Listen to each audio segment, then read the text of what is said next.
Yo, it's your boy Ryan, Northwest Sports Fanatics, back at you with a new video. Today is Thursday, September 21st, 2023, with your boy Ryan and the Northwest Sports Fanatics. Make sure you guys subscribe to the channel. Smash that like button either now or on your way out. Donate to your boy if you can. Cash App $ORION NWSF or the YouTube Super Chat right here. TNF, Thursday Night Football, the New York Football Giants versus the San Francisco 49ers. Kickoff will be here in about 15 minutes, and I can't wait. Let's go. I'm ready. And obviously we know the Niners are going to win this game. It just depends by how much, but I'm hoping that the Giants will at least make it somewhat interesting. You know, no Saquon Barkley. We're going to have Danny Dimes, Daniel Jones. He looked terrible in week 1 against the Cowboys, 40-0 in that big goose egg loss. Then they were down 20-0, going into halftime roughly against the Cardinals, but then they had that huge second half and came back. So we'll see where everything goes, but I hope everyone is having a fantastic Thursday. Megan in the building, what's good? Daniel in the building, what's good? Let's go. I am ready. Let's get it, baby. Thursday night football kickoff, 15 minutes to go. And then we got the spinning logos for both, starting with the San Francisco 49ers. And then I got the New York Football Giants spinning logo, which is dope as well. So whenever, each team has the ball, we'll rotate the logos and whatnot. And I'm ready to go. Hopefully it ends up being somewhat competitive. But as we've seen, some of the Thursday night and Sunday night matches matchups haven't really lived up to par just yet. Sarah in the building, what's good? Let's get to 100 in donos. Let's do it. And thank you for sharing everything on the Twitter /X as well. And I'm ready. I am ready. Nick Bosa, we're going to have some defense. I'm looking forward to Nick Bosa. I'm looking forward to Fred Warner. I'm looking forward to Talanoa Hufanga.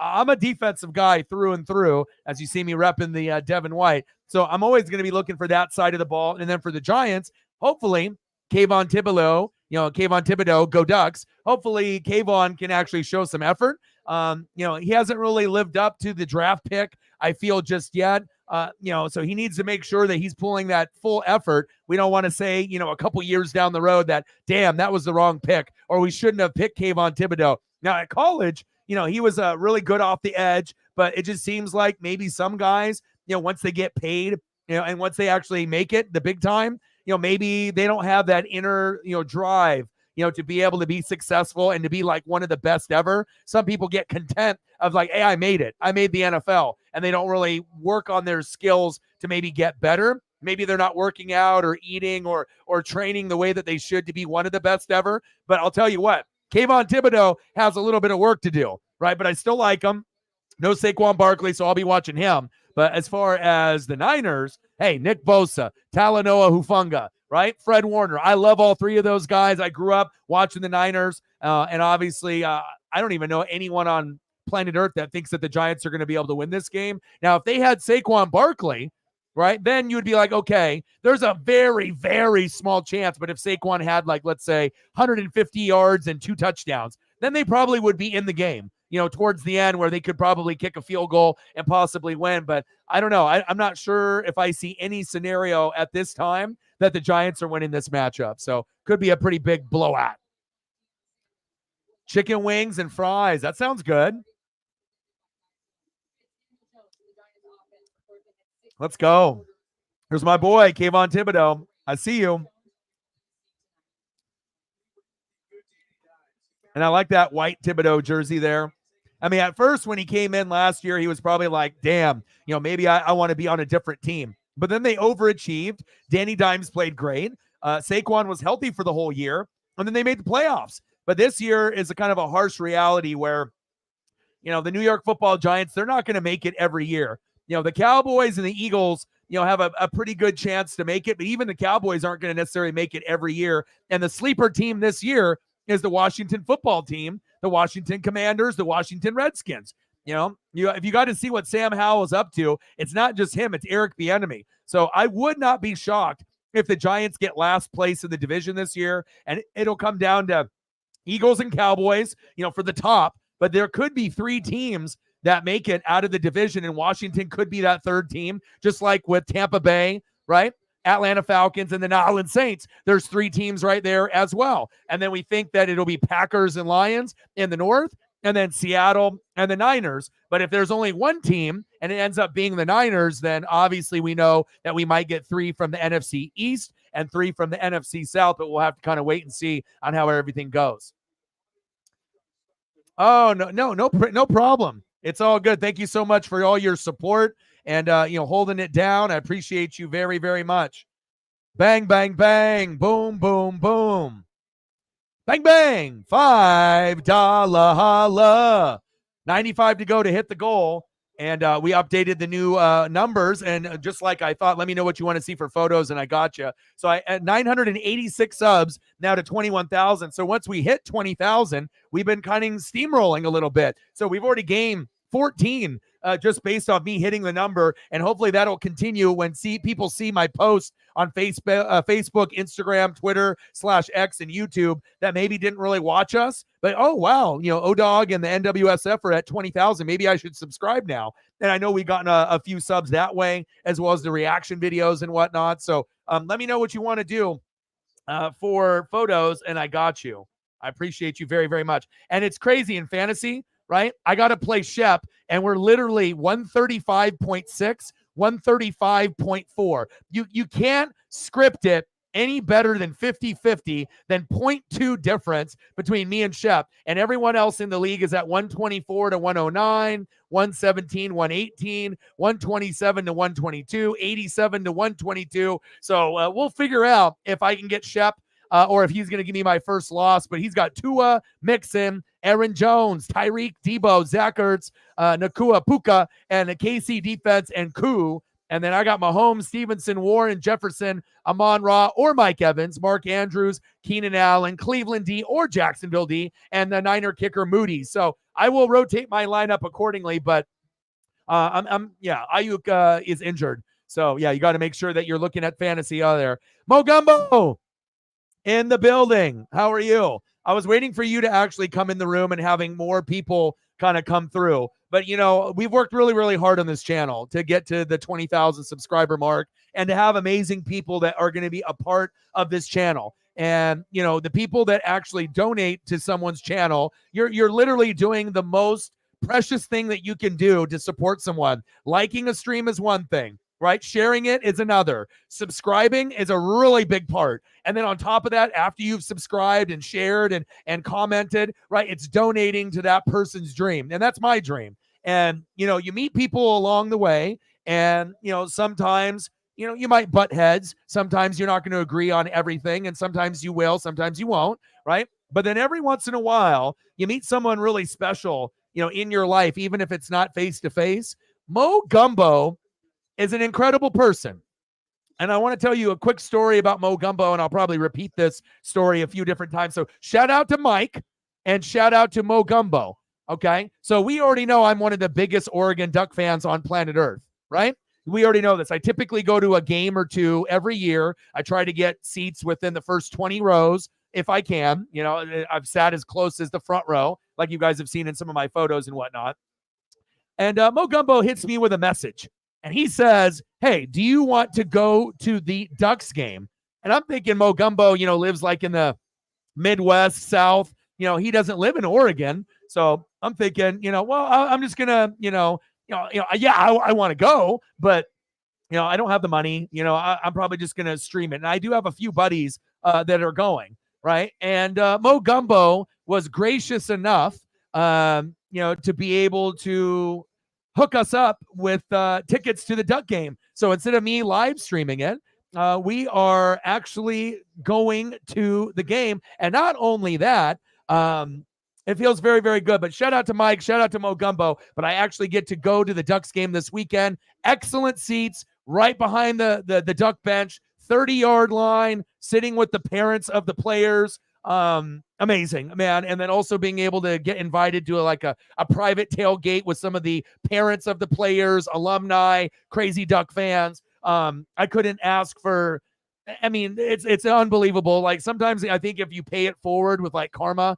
and you end up trying to be a good person, then you end up having these crazy things that end up happening. And I'm just very, very grateful and thankful. And then on top of that, the person that I am actually taking went to University of Oregon. I worked with him when I was 17 at True Green Kemlon at one of my big first sales jobs. It was a Fortune 500 company, and me and this guy worked together for about 3-4 years. And I went to a Mariner game last year, and that was the Aaron Judge game where I got the ball. And I met up with him pregame. We took a picture together. He went to go sit by first base. I sat behind the Yankee dugout. And then about 5 innings later, I got the Aaron Judge ball. So, and I haven't seen him up to that point for about 20 years. So I thought it would be really fitting to be able to be like, hey, do you want to go? So that way we can make a memory out of this. And I know that, since he went to Eugene and he went to Oregon, that he's a huge fan. I'm a huge fan. And I had 2 people that I was thinking of in line to ask. And, he's like, yeah, let's go. And then at the end of the conversation, because I'm not super, super close. I don't follow every single detail in my friend Dave's life. He's like, Orion, you have no idea how much this means to me. I'm like, what's going on, bro? He's like, my birthday is on Sunday. So sometimes the universe lines things up, where not only we get very gracious generosity, from Mike and from Mo Gumbo, and now I can pass it forward to my friend Dave, and then we can make memories together. NBA players are going to be there, like LeBron, Wu-Tang. There's going to be rappers. There's going to be baseball players, football players, hockey players, celebrities, singers, rappers, musicians. I don't even know. It's going to be crazy. There's all going to be sports personalities that are going to be there as well. It's big. And like I said, as I was looking at the schedule, the 2 biggest games for us, we don't play Washington at home. We have to go to Seattle and we have to go to UW to play that. But we got Colorado this weekend, which is going to be like the craziest atmosphere. And I live for that. I live for that when my hair starts standing up on my arms and neck and that energy. I live for those type of moments in life. And it's really cool that I was able to get gifted this type of memory. I'm never going to forget it. And, hopefully I can get good cell reception so I can actually show a little bit while I'm at my seat or in the pregame with the drinking and the eating and whatnot. Sometimes cell service is a little shoddy by Autzen, but my buddy's got a phone as well. So we'll see how it goes, and we should be able to do that. But thank you so much, Mike. Thank you so much, Mo Gumbo. It's probably one of the coolest things that anyone has ever done for me, to be very honest. And let alone if it was 1 ticket, I would have been just like head over heels. But just the fact that, when you do go to a Duck game, it's usually in tickets of 2 or 4, depending on the season ticket holder or what they got going on. But I haven't been able to go to a game in a while, just because when we had COVID, they didn't have fans. And then I wasn't able to get to a game last year. I had tickets in line, but I just never was able to make it out there. And so I had to, kind of pass on that opportunity and end up doing, just the live streams of the Duck games. But again, the 2 games that I had circled on the schedule were going to be obviously Colorado, Oregon, 3-0 Dion, 3-0 Oregon Ducks, and then USC at the end of the year, which I'm going to try to go to that as well. So definitely excited about that. Thank you, man. Like I said, I'm on cloud 9, and like, even if I don't have anything like special happen to me for like the rest of the year, this is big enough where I'm going to remember this for many, many years. And I can share it with one of my really, really good friends as well. So it's going to be a lot of fun. Michael in the building, Fly Eagles Fly in the building. What to do? Preston in the building. What to do? How are you? If you are a Cowboys fan, you would obviously probably would want the Niners to lose. Yeah, that way that you can gain some ground as far as the NFC, but that ain't happening. So, obviously the Cowboys and Niners, hell, we don't know. Maybe they'll meet up in the playoffs. We'll see where it goes. So yeah, I can definitely do that.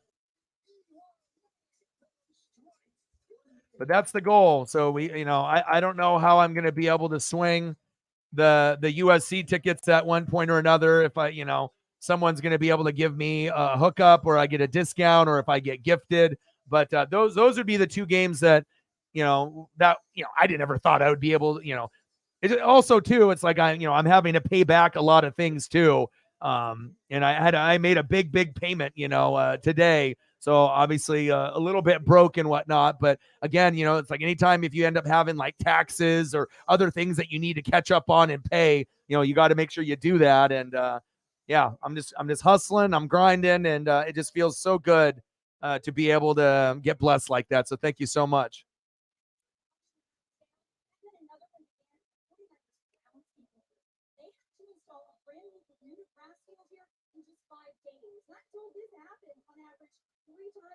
All right, let me do a couple photos here.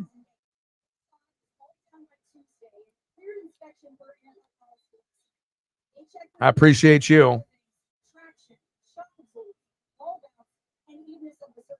Talking to both head coaches pregame, they said there is no concern. They agree this field looks good. A couple players mentioned how hard it feels. This one said to me, that just means fast track. If nothing else, Kaylee, it looks beautiful. All right, let's go, baby. I appreciate you with your $5 dono. Little Jaws photos for you. I appreciate you. And I'll try to get you a few more unless you're hopping over to the nest there. All right, catch up soon. Thank you so much.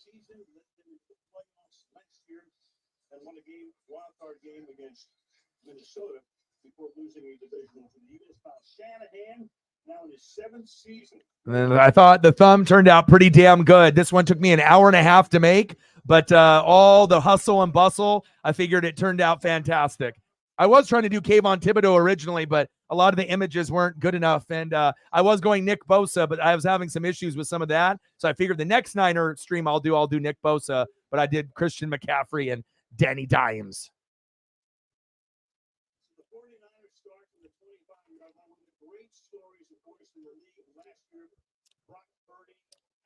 All right, let me update the scoreboard and everything here.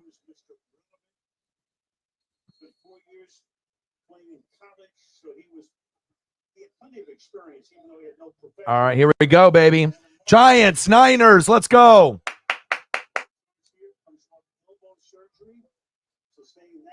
And I got my other friend Brooks that's going with his roommate to the game as well. So I'll probably end up linking up with him. And I haven't seen him in a minute, too, since our other friend died. So it'll be nice to be able to catch up because I haven't seen my friend Brooks in maybe over a year. Something like that, year and a half. So it's going to be a nice little reunion with a couple of the friends. Less than 2 weeks. Let's go.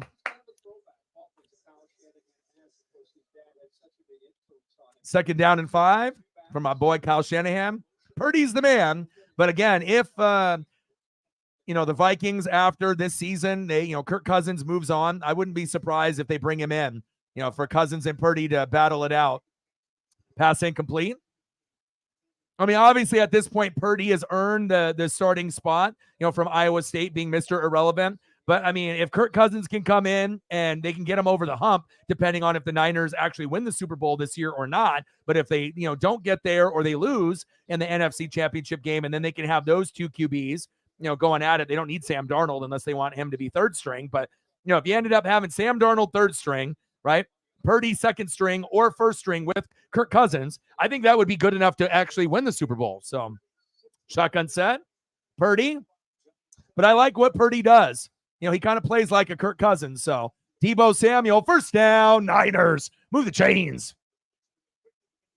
Yeah, well, obviously with the merger, we knew that was going to happen. So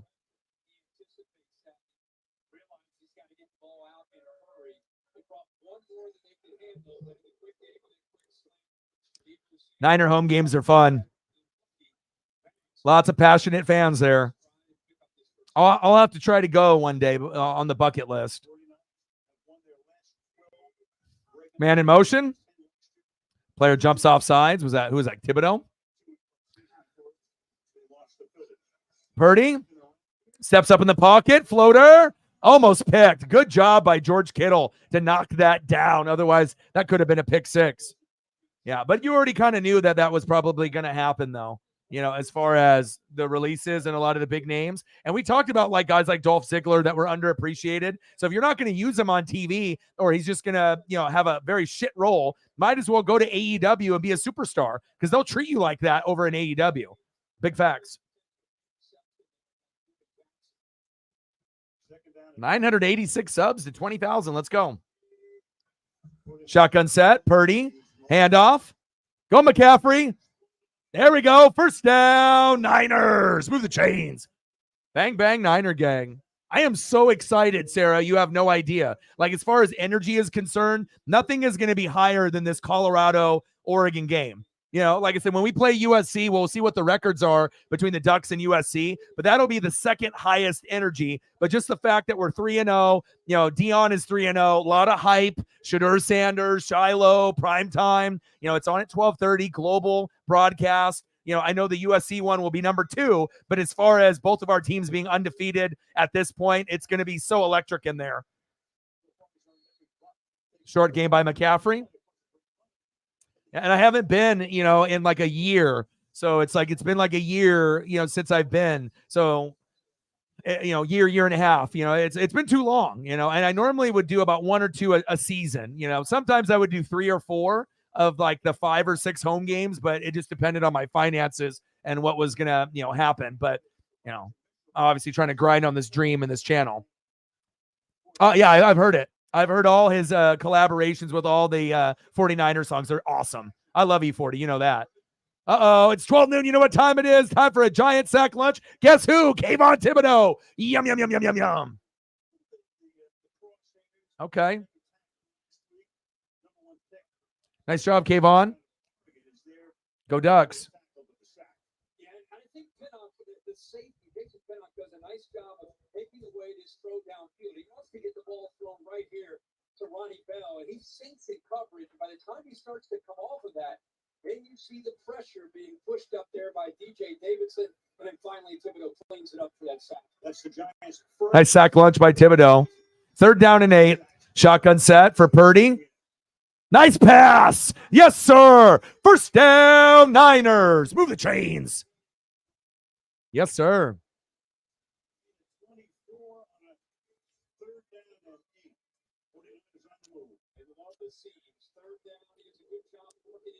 Yes, he is. I know a lot of my Duck fans and friends, they're like, I'm sick and tired of hearing about, Dion, but I'm not a hater. I love it. It's bringing awareness to college football, which is already awesome. It's just that maybe you get people that only watch NFL. And then now with Dion, they're going to watch a little bit of at least Colorado, out of their schedule, which I think is very cool. When you can have the impact on getting people to watch a sport that maybe they don't have interest in. Go McCaffrey.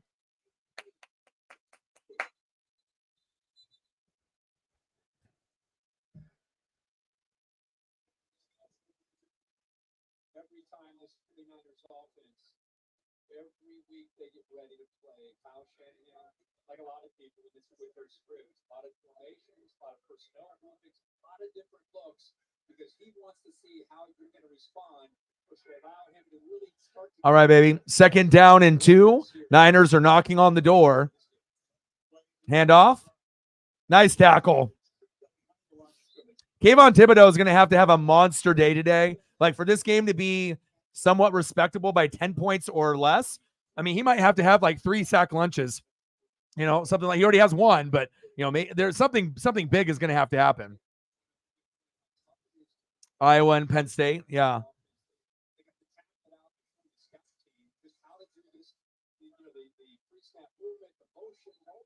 All right. 3rd down and 1. QB sneak. First down, Niners. Move the chains.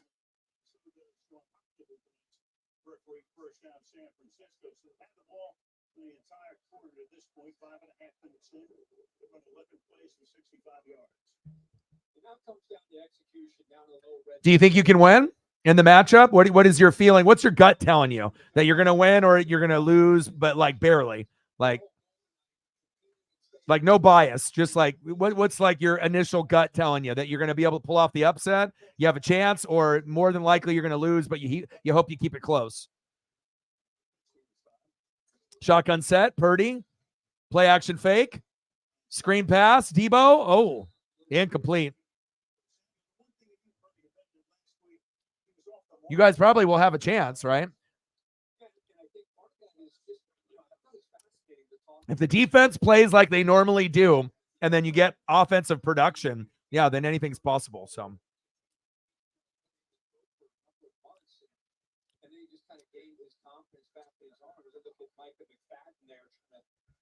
And I'll end up doing a reaction video to this game. And then we'll grind it out for, a Mariners stream probably tomorrow. And then Saturday, I'll be at the Ducks game. Oh! Incomplete. Good defense there by the Giants.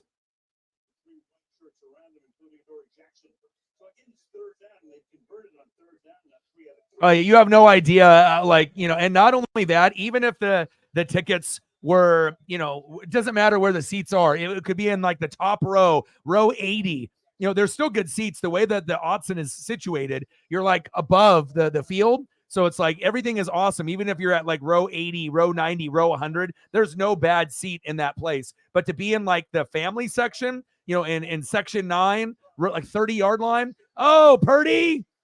Oh, incomplete. I'm going to get some points with the kicker, baby.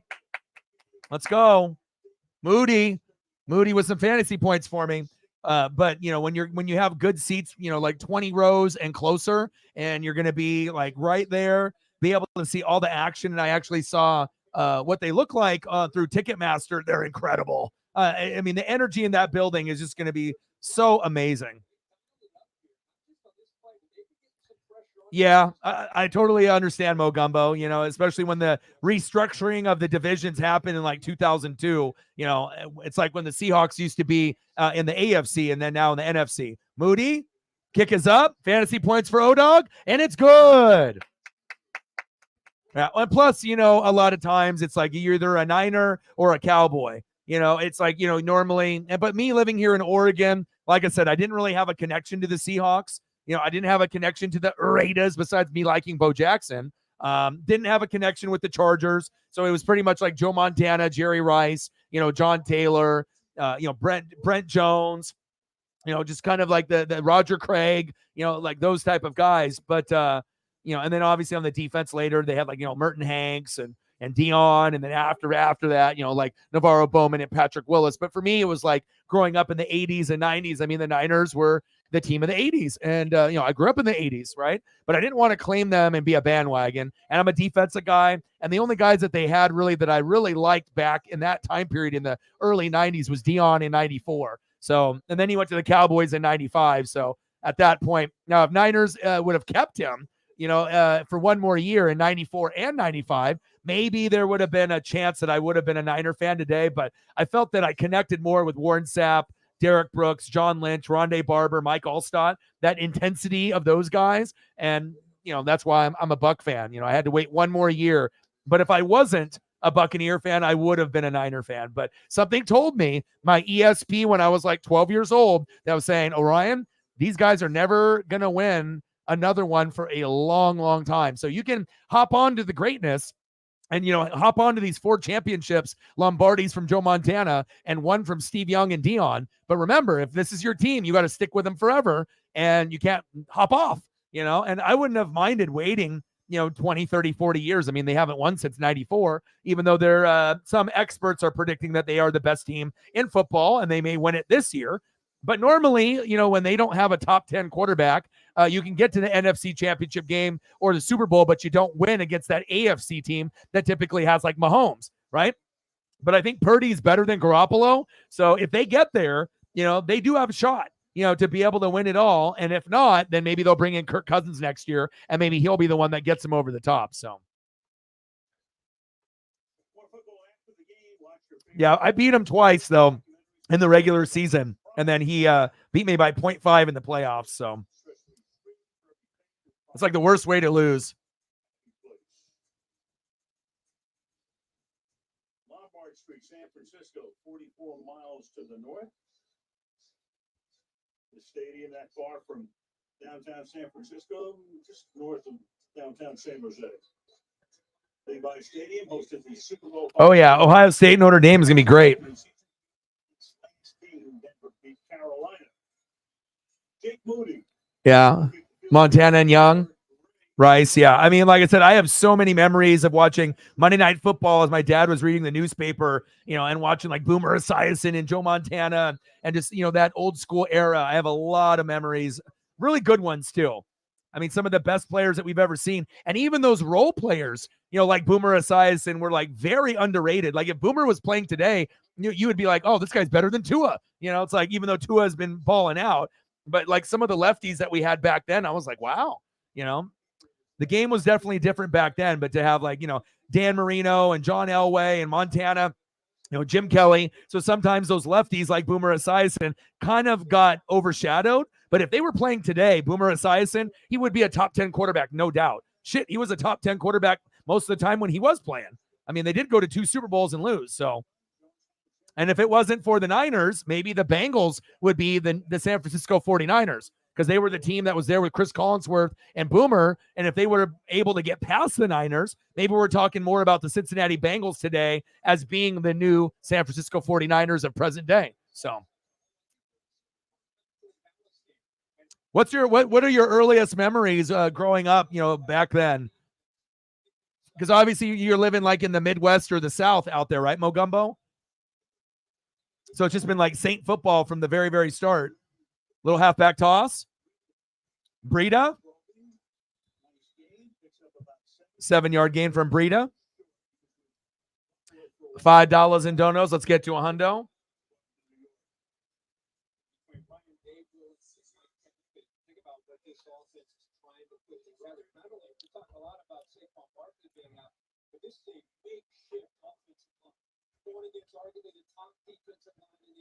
Flip the logo for the Giants. 3rd down and 4. Niners crowd is just very passionate. Danny Dimes, nice catch. Little slant there. 1st down, Giants. Move the chains. Yeah, but again, my favorite players, that I really enjoyed, and I've said this on the channel like a billion times, but it's been Joe Montana, Jerry Rice, Bo Jackson, Barry Sanders, Deion Sanders. And then if I had a 6th guy, probably Derek Thomas and like Lawrence Taylor, because I'm a linebacker guy. So anytime linebackers are beast mode, I'm always watching those type of players. And then obviously, with the Derek Brooks and the Warren Sapp and the Lynch and the Rondé and Allstott, those are like my favorites. So, I mean, there hasn't been an offensive player that I've loved more than Allstott ever. So, I mean, there's a lot of players that I appreciate, but they're not a Mike Allstott. And then obviously Rondé, Lynch, Sapp, Brooks, 4 Hall of Famers. And Simeon was playing like a Hall of Famer, and he's borderline. So it's like you got 4 Hall of Famers, almost 5 on the defense out of 11 guys. Then you had a Hall of Famer at fullback / halfback. I mean, no wonder we won. And then on top of Gruden, coaching up everybody. 2nd down and 2, handoff. Breida, ooh, nice tackle. Archie, yeah. The Archie. Do you have a vintage Archie jersey? You should send me a picture. Reflect in the building. How are you? What's good, brother?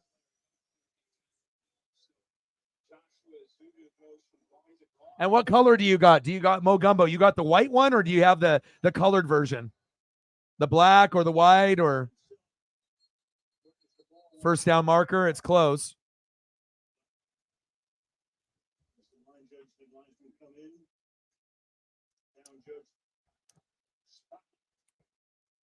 I mean, some of my earliest memories of the Saints were Dalton Hilliard, around like 89 when I was like 7, when I met Ken Griffey Jr. And I remember collecting football cards. And back in that time, he had a year or 2 where he was one of the best backs in the league. They didn't really have a complete team back then, but I always watched Saint football back then too. Oh, good hit. Nice. Nice.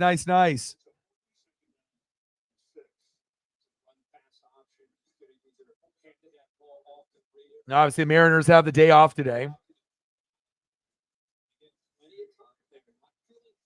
And then we play the Rangers tomorrow at 5:05. The last 3 series, Rangers, Astros, Rangers. So these are very important. And I'll be live tomorrow doing that. Shotgun set. Jones steps up in the pocket. Floater. There we go. Nice. First down. Giants. Move the chains. There you go. Great job here is sneaking out. And this is the athletic ability we talked about with Daniel Jones. Just enough to be able to get away from some of this pressure. Look at the field. Just kind of slips behind the linebackers. The threat right there of Jones taking off brought both the linebackers, Brooks and Warner, toward him. And it opened up for Pipewell to get right behind the coverage. Yeah, I was going to say the exact same thing. No sweep, but imagine if we did. Because the Astros ones in the middle are going to be trouble. But these Ranger ones, oh, what happened to my hands? The Rangers ones are very critical. We're going to have to go 2 out of 3. And then if the last series at the end of the year is 4, we got to go 3 out of 4. We got to, because if we end up getting swept by the Astros in the middle, or we only win 1, we're going to have to make up for it in the beginning and at the end. You know what I'm saying? Unless we just get really, really hot and we just, take care of them. Oh, you got the white, black, and gold, black stripe, bottom of the sleeve. Dude, that's the best one. White jerseys pop. So that's cool. I mean, the colored jerseys, obviously are the ones that are most common, but, if you end up having any white jerseys of any professional team, those ones really do pop. That's so cool. What year did you get the jersey? Do you know, Mo Gumbo? Like, you have an idea what year you purchased the jersey? And I would assume if you purchased it back then, obviously it's not Nike or Reebok. A lot of times when those older jerseys, they're like, the off-brand type stuff. Like, it's not necessarily off-brand, but like, when they had like champion jerseys for like the basketball jerseys when we were kids, back in like the 80s and 90s for like Iverson and Penny Hardaway. But then they also had the other companies that were, with the sponsorship at that point. Like Russell Athletic and whatnot. Like I got one of my sewn Griffies, and I'm trying to remember if it is Russell Athletic or not, but they had like the deal with the MLB, I believe. Moving it down into San Francisco territory and then giving Gano a shot here to tie this game up. Graham Gano. All right, Graham Gano coming out for a field goal. 4th down and 6. Kick is up. Gano. It's good. We're knotted up at 3. The Niners score on their first drive, and the Giants answer with 3 of their own. 3:18 to go in the quarter. 3-3 in Santa Clara.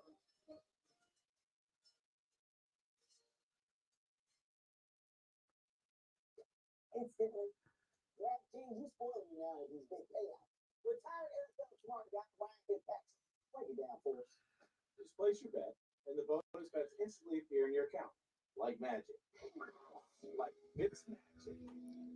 It's too much magic. It's too much magic. This week, go for 2. All right, let me look at the schedule real quick since we were talking about Mariners. I've been focused on football so much, so. All right, let's take a look. So we got Friday. I got to see who's actually pitching tomorrow. I haven't even peeked ahead.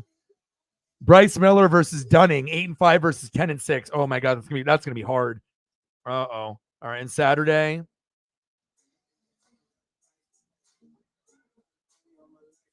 Logan Gilbert versus Montgomery. Okay, we can get that one. And then Sunday, it's a morning game. I don't like that. And it's Wu versus Eovaldi. Shit. So, yeah, we're going to have to find a way to win the first 2 games because that last one might be tough. And then Monday, we got the Astros. Verlander versus Castillo. Uh-oh. And then let me see what's after that. And then Javier versus Kirby. But at least we have our best of our best going against their best, right? And then on Wednesday, Miller versus Valdez. And then Thursday, we go back to the Rangers. Oh, my gosh. Then Gilbert. This is going to be a very, very critical week coming up. And we'll definitely find out if the Mariners can, find a way to be that team that gets in. And if we play well against the Rangers, it'll be us and the Astros that get in. If we don't play good, the Rangers and the Astros will get in, and probably the Blue Jays even over us, I would assume. So we'll see. But unless we can, all three of us can get in and the Blue Jays are the odd man out or whatever. But I have to look at the standings, which I haven't looked at, in roughly 12 hours. So I should probably look at that. All right, we're knotted up at 3. Shout out to all the goats in the room. You guys are very special. I appreciate you guys very, very much.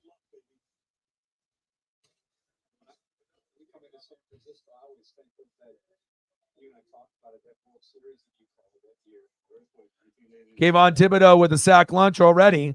But if they're going to win this game or keep it closer, he has to be involved a lot. So we'll find out if he ends up being a big part of the game plan on the defensive side. Go Ducks. All right, Gano to kick off.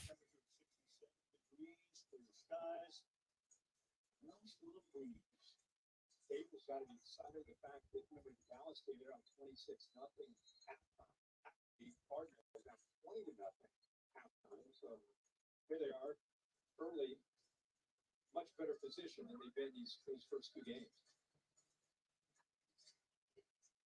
First time they scored in the first half in the 3 games, start from the 25-yard line. So you think about the 49ers. Here's a game plan for the 49ers. You do one thing and one thing only. Hello. I mean, the dynamic of the team, it's like, when you had Mostert and some of the other guys, Jeff Wilson, that's one thing. But now you actually have one of the top 5 running backs when he's healthy. Arguably some people think he's number 1, especially with catching the ball in the backfield. Him and Eckler are the best. So as long as they can stay healthy, big, big things, coming for the San Francisco 49ers. Purdy. Short game. God, this is going to be so crazy. I hope we can end up making the playoffs, man. It'd just be a shame to have the year that we've had, ups and downs. And we have struggled in September, no lie. In July and August, we were it. He is him. That was us. Mariners, Julio, he is him. That was prime time. Breaking records, big win streaks. And then September came. We got fatigued. Pitching sucked. Hitting sucked. We couldn't get the 5 runs and 7 to 10 hits. We were only getting 1 to 3 runs. And if that happens, we lose a lot of games, and that's what happens. So hopefully we can get hot here at the right time. 2nd down and 8. Purdy, floater. George of the Jungle. 1st down, Niners. Move the chains. All right, Kittle, I see you.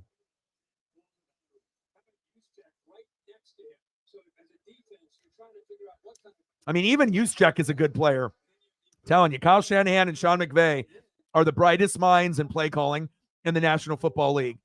But the realest motherfucker on planet Earth is Dan Campbell. Those are my 3 favorite coaches that are coaching right now in the NFL.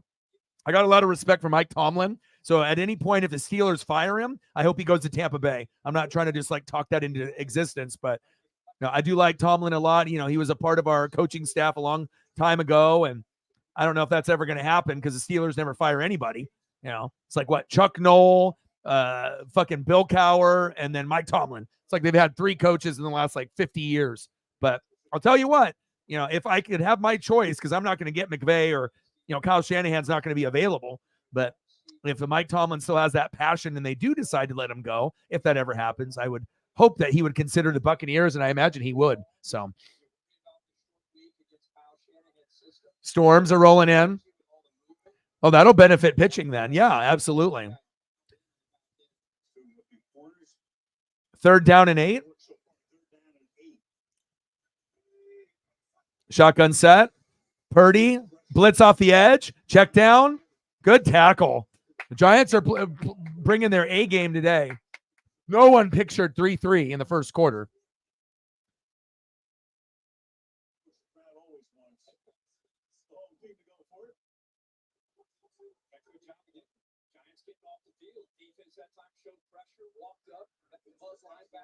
Looks like they're going to bring it, and it pulled back out, played zone, forced the ball to be thrown underneath, rallied to the football short of that 1st down.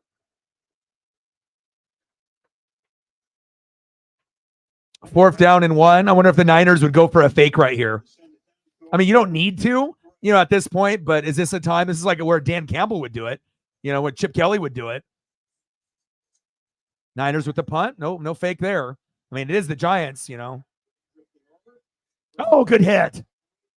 Good coverage by the Niners.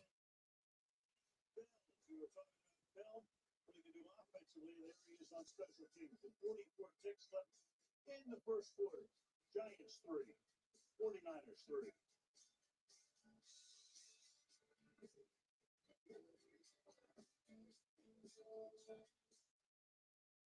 Every day is a new opportunity. Seize the moment. Set the table that brings you together. Get the suit that learns the job. And get the ring that changes everything. JCPenney, make it count.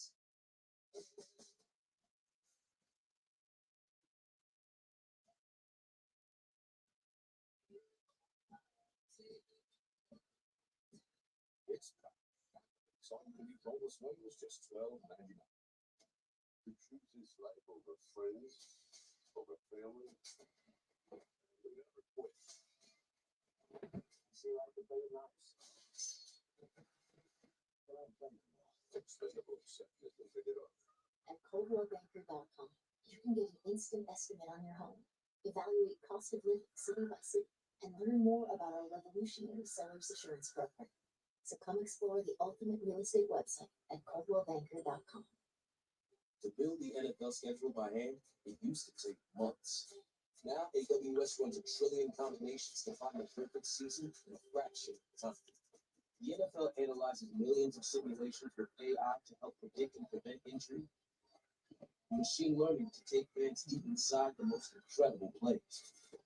AWS is helping to transform the NFL. Imagine what it can do for your business. Renee in the building. What's good? I got Moody. Yes, I do.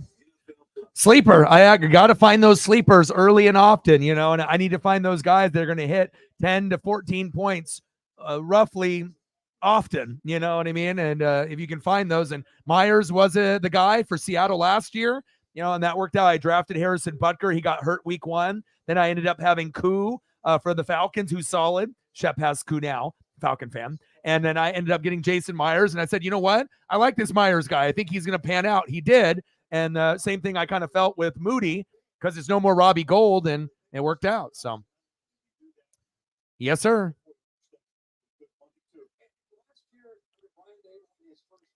Renee in the building. What's good? Bang, bang, Niner gang. Your dad got it? Sandknit? Oh, that's some money right there. Wow. You should send me a picture on the Twitter when you have a chance, if you have access to it. Oh, it's 12 noon. You know what time it is? Nick Bosa, sack lunch, almost a safety. Oh, my.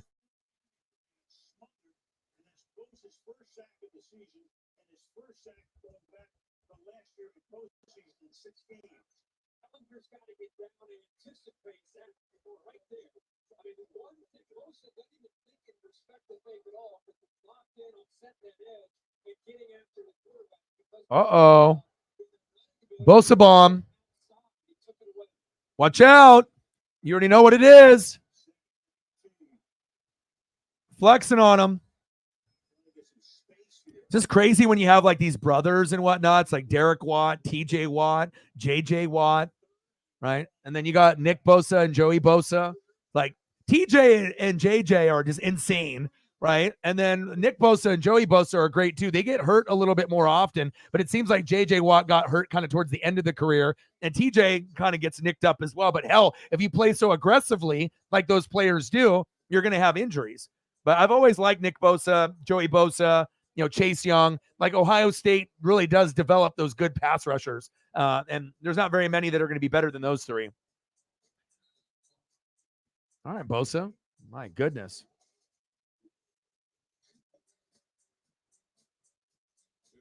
Don't even think about it. Geico makes car insurance easy. As easy as saying the wrong thing.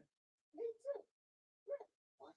Dad, why would you say that? Why would you say that? Do I look like I'm going on vacation first? It's not how airports work, man. You could? Dad, Are we leaving? Or Swag. I wish I had a player like this on Tampa.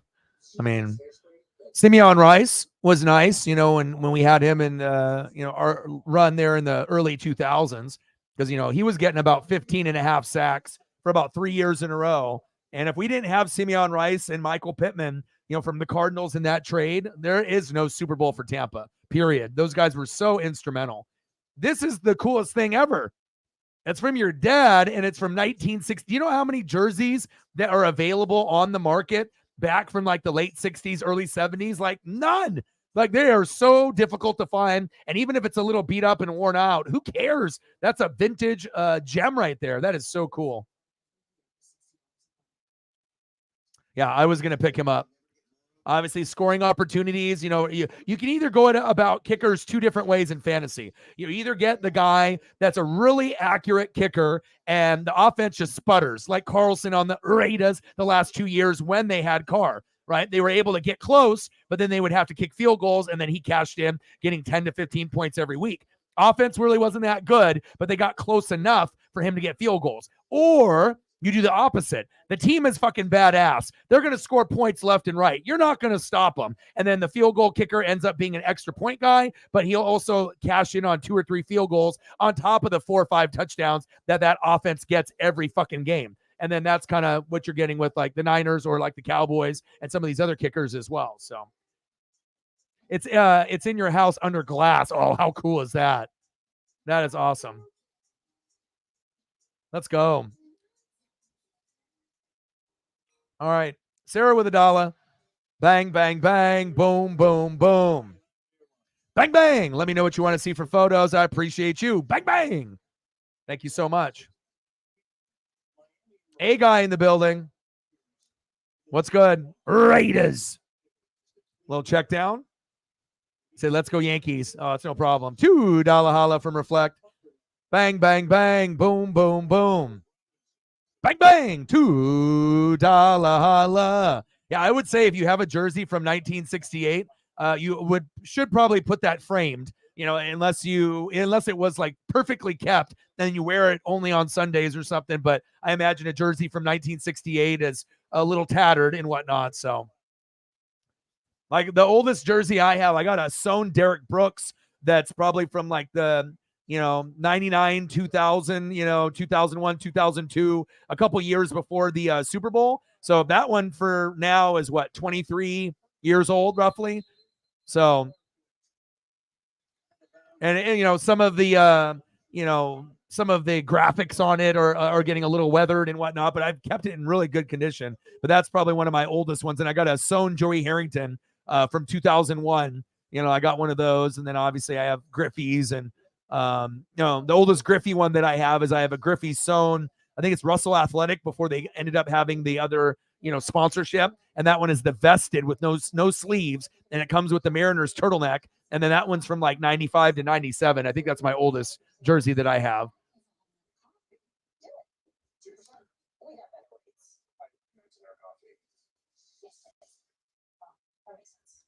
NerdWallet, the smartest decision for all your financial decisions. Going with a 60-yard punt. Nice punt. No return, and the 49ers take over the 28-yard line.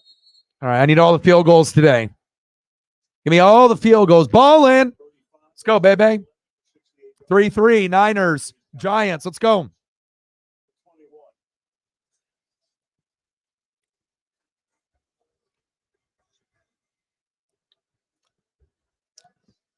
First down and 10. Purdy under center. Play action fake. Tipped. Knocked down. And it's cool because I know Sarah was familiar with Purdy because he went to Iowa State. And the main reason that I know so much about Purdy and his career, they played the Ducks in the bowl game that year and they beat the shit out of us. So I was like, who is this guy? And so as soon as he got drafted, I was like, oh, the guy that beat our ass. I remember him. He shouldn't have went Mr. Irrelevant, by the way. He should have been picked in the 6th round or 7th round, not been the last pick. But it ended up working out for the San Francisco 49ers since they fucked up on that Trey Lance pick. But even if they would have gotten Justin Fields, it wouldn't have worked out for this team either. Because I think with Justin Fields, yeah, he can run, and he's got better weapons to throw to, and he would be better here than he is with Chicago. But I don't think it's what Kyle Shanahan wanted. But again, he did want that type of player because he picked Trey Lance over, Justin Fields, because I think he thought that Lance's arm was better. that he actually could make more NFL throws in Fields. But because we went from like fantasy superstar and Justin Fields, and then now it's like, he doesn't look very good. But again, it's a compilation of the running game not being very good with Khalil Herbert. No Montgomery to bail him out. He's on the Lions now, injured. I got him on my bench. But, and then they got DJ Moore. That's nice. But if your offensive line stinks and your defense stinks, it's hard still, as that dual threat quarterback to get shit done. You still need a good running back duo in Montgomery and Herbert to keep the pressure off of you. And then I don't think they are really mentioning that either. So.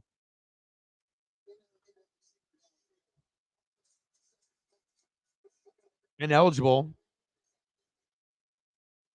First flag. Trent Williams, still regarded by a lot of folks as the best left tackle in the game, certainly in the conversation. Man, that's so cool though. You got the Arch Manning jersey from 1968. There's not a lot of original jerseys, from the 50s, 60s, and 70s that are in, even in like rough shape. I mean, people have some stuff from even the 80s, but even 80s jerseys are pretty rare. Stuff gets lost. It gets, goes to Goodwill. It gets, ripped up, scratched, torn up in the dryer or the washer. And complete to George Kittle. Uh-oh. I was like, get up, Kittle. Kittle looks like he's nursing an injury. Uh-oh. George Kittle, fantasy managers, keep an eye on him. He's hunched over. He is not doing good. Uh-oh.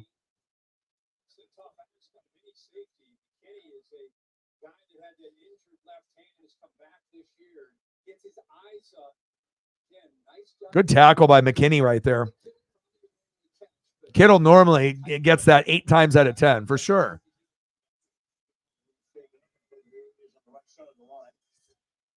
Well, of course, yeah. I mean, the Niners have everything. Running backs, get him. First down, Niners. I mean, but they've always had a good O-line, always had a good defense. You got great play caller and head coach. And so it's like you can, get these tight ends and wide receivers, throw in any running back or quarterback, and it's going to work, under that system. But the better talent that you have, obviously going from Raheem Mostert, who's actually balling out this year, and a Jeff Wilson to Christian McCaffrey, that's a huge upgrade. And then obviously going from a Jimmy G to a Purdy, that's an upgrade as well. Even though they're both, like game managers, I think Purdy is a little bit more reliable, at least so far in his early career. Jimmy can only give you so much, but he can still win you games. He ain't going to necessarily lose you games. He's not Jameis Winston. Jimmy is better. McCaffrey, close to the first down marker. Oh, Jerry's got Kittle. But a guy, yeah, that's true. Like the Niners are probably one of the only organizations that could have given up all of that, draft capital and all that, right? And still, like, it didn't even phase them, because they had a backup plan. They're like, we're going to draft Purdy last. Doesn't work out with Trey Lance. At least we got another guy right here. They ended up bringing in Sam Darnold, as a backup. But, Sam Darnold, if he was the quarterback for this team, you probably are only going to win 7 to 9 games, just because he sucks. He's not very good, He would get more production than he did from the Jets or other locations that he was at with the Panthers, but nice run by McCaffrey. But I don't know how many games he could single-handedly win you. He would have to really rely on that O-line and defense to carry. And, does anyone really have confidence in Sam Darnold anymore? I don't think so. He's more of a second string, third string kind of guy, emergency kind of guy,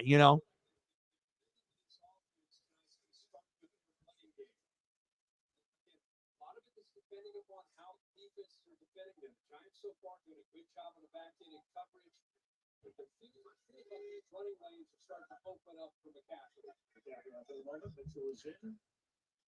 11:40 to go in the second quarter. First down and 10. Shotgun set. Purdy. Little fake. Debo, nothing. Yeah. Well, also it helps when you have, Lynch and Shanahan, a great O-line, a great defense, Nick Bosa, Fred Warner, Talanoa Hufanga. You got guys that are great on every level. Then you got Debo and Ayuk and Kittle, McCaffrey. I mean, golly. But the thing is that for them to be able to win the Super Bowl, you're going to need a top 10 quarterback stat-wise to do it. And a lot of times you weren't getting top 10 stats out of Jimmy. So he could get you there, NFC Championship game and Super Bowl, but he wasn't good enough to win the Super Bowl. So you're going to need that Joe Montana, Jerry Rice, combination, that Steve Young to, Jerry Rice combo. But if you're going to go with Purdy, You just have to be efficient. And he's a pretty efficient fucking quarterback. Big facts. Can't be throwing all those picks, you know. A guy that can throw 2 to 4 touchdowns a game, maybe run one in once in a while. You know, just don't turn the football over.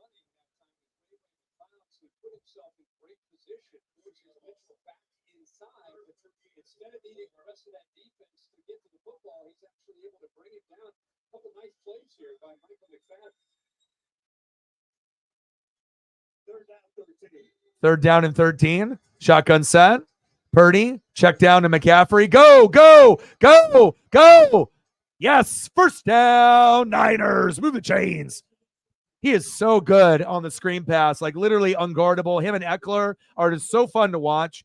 And if you got those guys in PPR, you know, it's if you had that choice to be able, and I think what did Eckler, he obviously has injuries and whatnot, but what Eckler went with like 10th, like was like one of the last picks in the 1st round, which is crazy to me.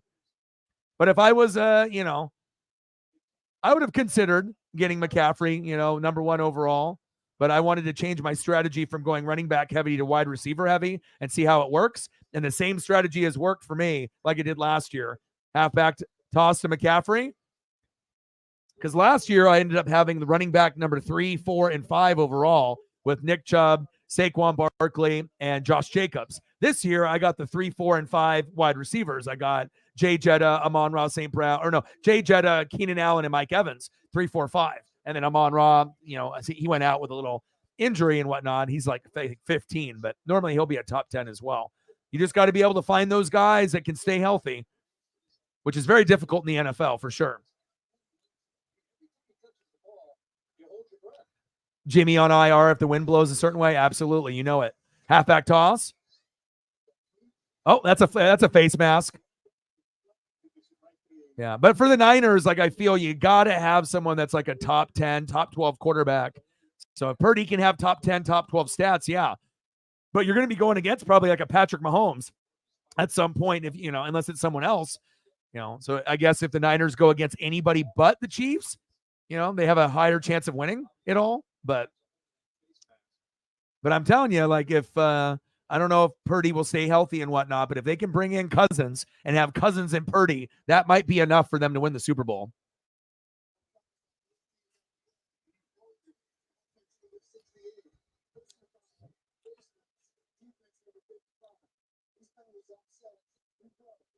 Reflect anything that you want for a photo. I know you don't really care about that kind of stuff, but let me know.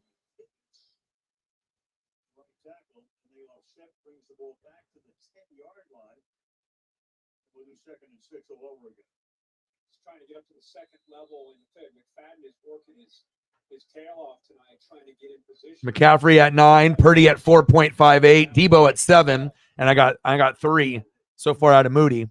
I need 10 to 14 out of Moody today. Handoff, McCaffrey, short game, Kayvon Thibodeau.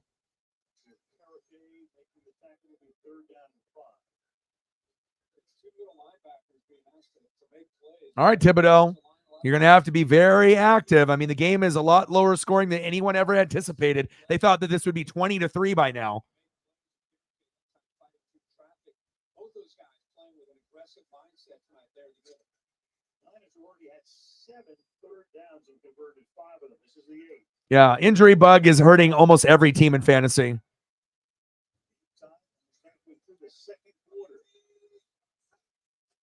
Shotgun set, blitz. Touchdown, Niners. But there's a flag on the play. I think that's holding on the offensive line. But let's see. Unless it ends up being like a late hit on the quarterback, but let's look. Is it on the Giants?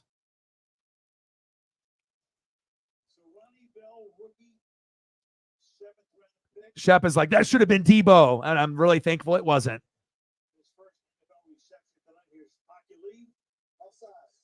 Offsides on the defense. Neutral zone infraction. Touchdown, Niners.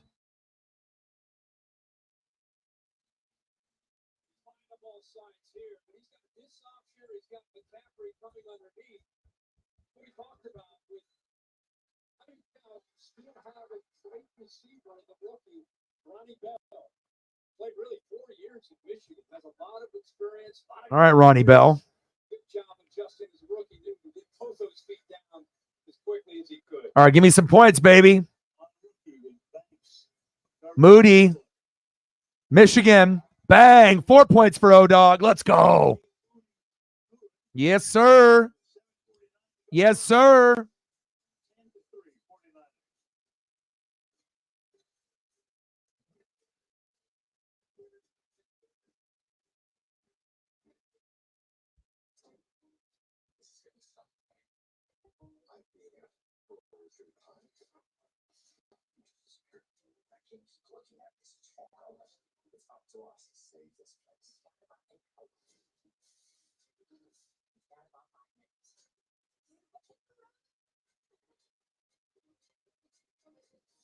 I mean, Ronnie Bell is so raw. They don't even have a whole lot about him. Like, you know, as far as like photos and whatnot, like you have to like kind of dig. At least like good quality ones. I found one though. All right, baby. I see you. Brock Purdy to Ronnie Bell. 9-yard touchdown is good. Jake Moody extra point is good. 10-3 Niners.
Let's go. 10-3 Niners. He could do tonight after the bench, 9.5 yards among 5 receivers. Of course, Kittle basically the same thing, 11 receptions last year. And then on the other side, Yeah, I just saw that he was not going to play. I got to get that ankle healed up properly, and I hope that he ends up coming back, better than ever. But that always is tough, as a rookie trying to gain your footing, especially being the first pick in the draft. So prayers up for him, Finley, and your squad. I hope that things get better for you.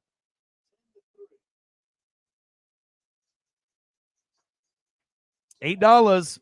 Yeah, Trayvon Diggs out. That will affect their defense, but maybe not as much as we think, but it definitely will affect them.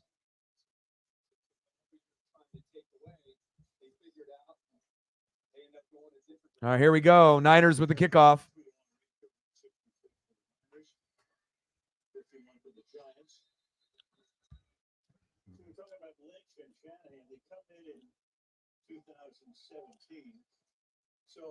So schedule coming up for this weekend. We got Rangers and Mariners tomorrow. I'm going to the Duck game versus Colorado, so there won't be any streams on Saturday, but maybe I can go live on my phone in the tailgate or at the game at some point.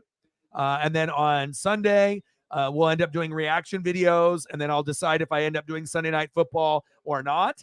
And then obviously Monday Night Football. So we'll kind of play it out, unless I end up doing a game in the morning and then reaction videos all day. We'll kind of play it by ear. Jones scrambling. Oh, little flip. Is that Dre Greenlaw? Yeah, Dre Greenlaw all over that.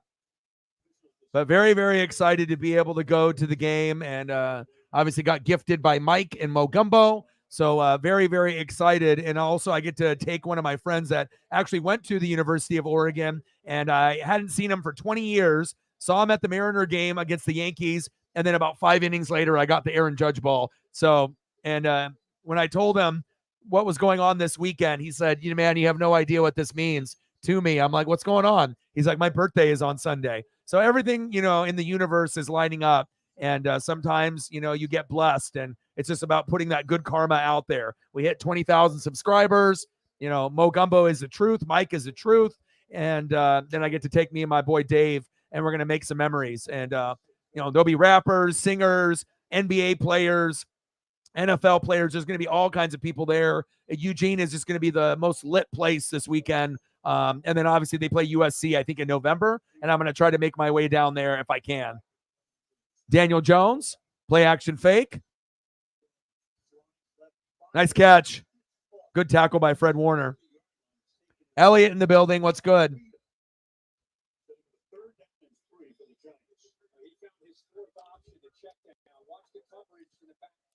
Elliott in the building. What's good, brother? How are you?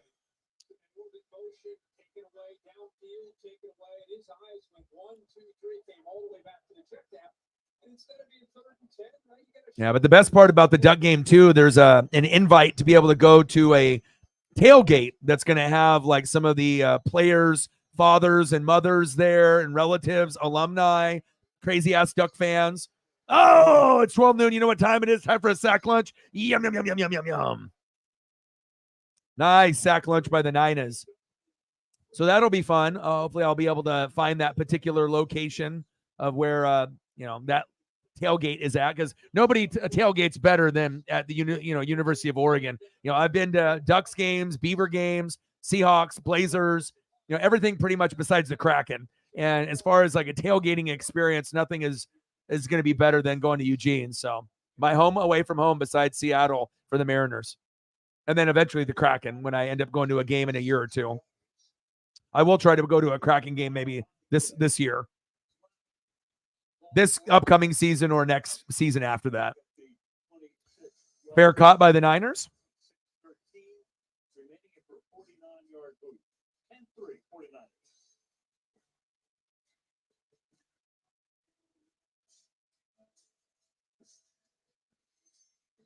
All right, I'm looking at fantasy in our league here real quick. All right, so me and Shep are literally knotted up, 135 to 135. So as far as scoring the most points, projected this week, he's got Debo.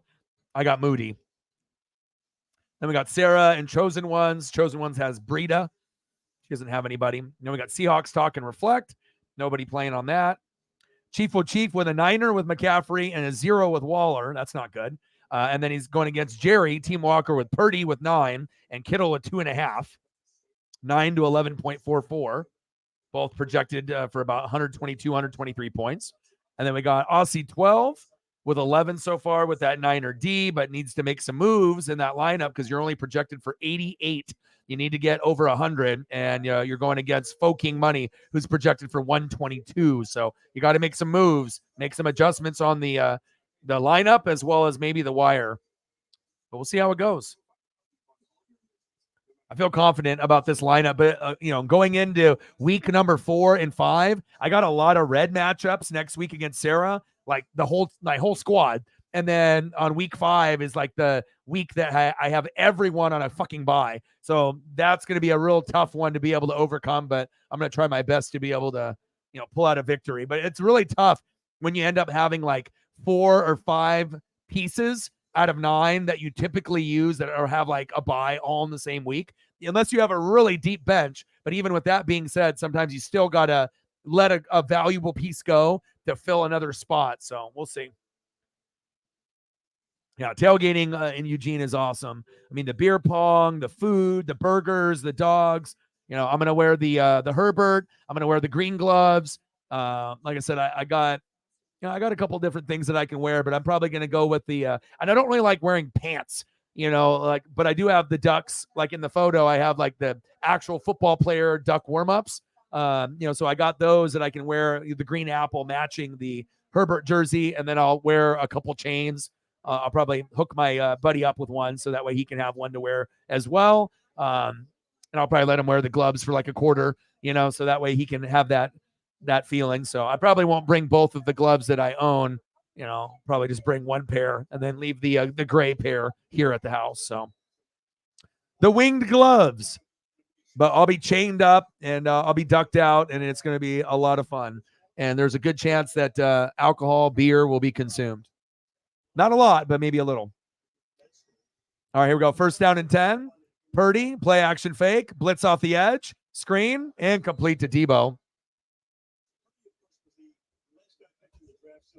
He's on a very relatively cheap. He's by far the lowest paid starting quarterback in the league.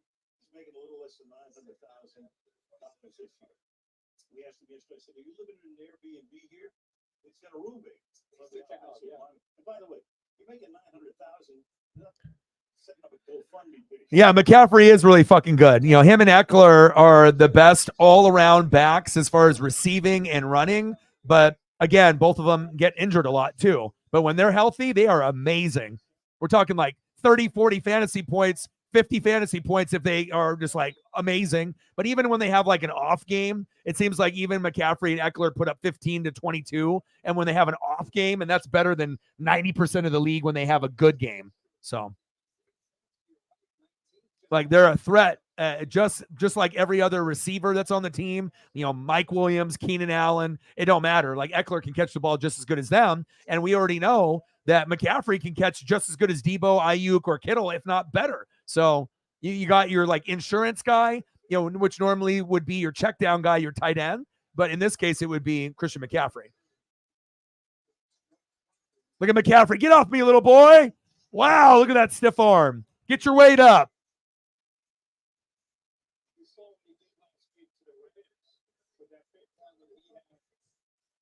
I mean, the dynamic has changed with the Niners, you know, from being like that good team with like Mostert and Jeff Wilson, but now you have McCaffrey where you're like elite, you know.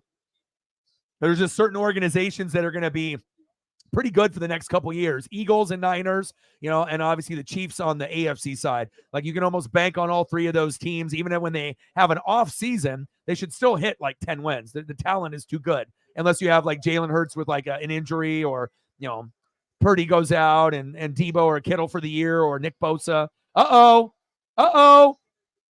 Is that Elijah Mitchell? First down, Niners. Bring the chains. Move the chains. Bring them. Move them. First down. Bang, bang, Niner gang. Yeah. One of the best offensive lines in the NFL. And the same thing goes with the Eagles. It's like if you got a really good offensive line, it makes everything else just run so much smoother. You know, the passing lanes open up, the running lanes. You don't have to do halfback dive or counters all the time. You can do halfback tosses. You can pull your linemen and do some trickery. So it's really the key. You know, the better the offensive line is, the better the offense is going to be. It's a no-brainer. It's the gasoline in the Ferrari. Cowboys O-line playing pretty good. Niners O-line playing pretty good. Eagles O-line playing pretty good. And the results are very clear.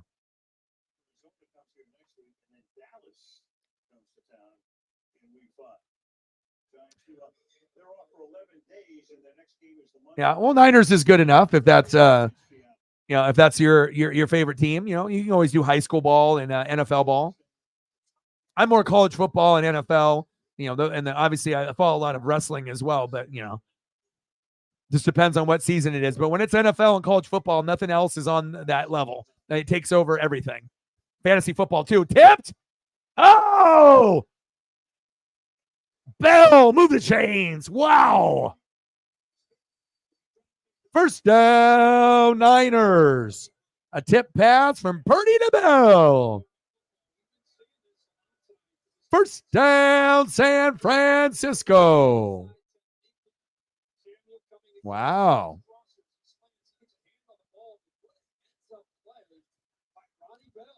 The opportunity for the Giants to actually get a pick, and of course they don't. That could have been a big pick for McKinney. All right, here we go. Handoff. Elijah Mitchell running hard. I need another field goal, baby. I need a field goal party. I need a 13-3 lead. Another 3 for doggy dog. Ronnie Bell with his first career TD. Maybe he'll get another. Use check in motion. Love me some Kyle. Reading and see if it ends up being zone or man here. Man in motion. They're playing zone. He let the clock run down to 2-minute warning. You had to run Kyle Juszczyk in motion twice. Race of minutes left in the first half. San Francisco 10 and the New York Giants 3 on Thursday night. Kyle trying to get his playbook opened up. Oh, thumbnail extraordinaire. This one I really like. Took me fucking forever though. But again, I wanted to do defensive players, but for whatever reason, the Nick Bosa, Kayvon Thibodeau, some of the images were just being bastards. And after a while, when you go through like 15 images for a guy and then another 10 and you can't, get one to convert properly, then you just got to flip it up and, go with, and then no Saquon. Obviously I would have did Saquon if he was playing, but no Saquon. Who else do the Giants have on offense? I mean, I guess you have to put Daniel Jones on the thumb, And then obviously I did McCaffrey. But it turned out great though. Looks good. All right, let me go get my drink out of the freezer.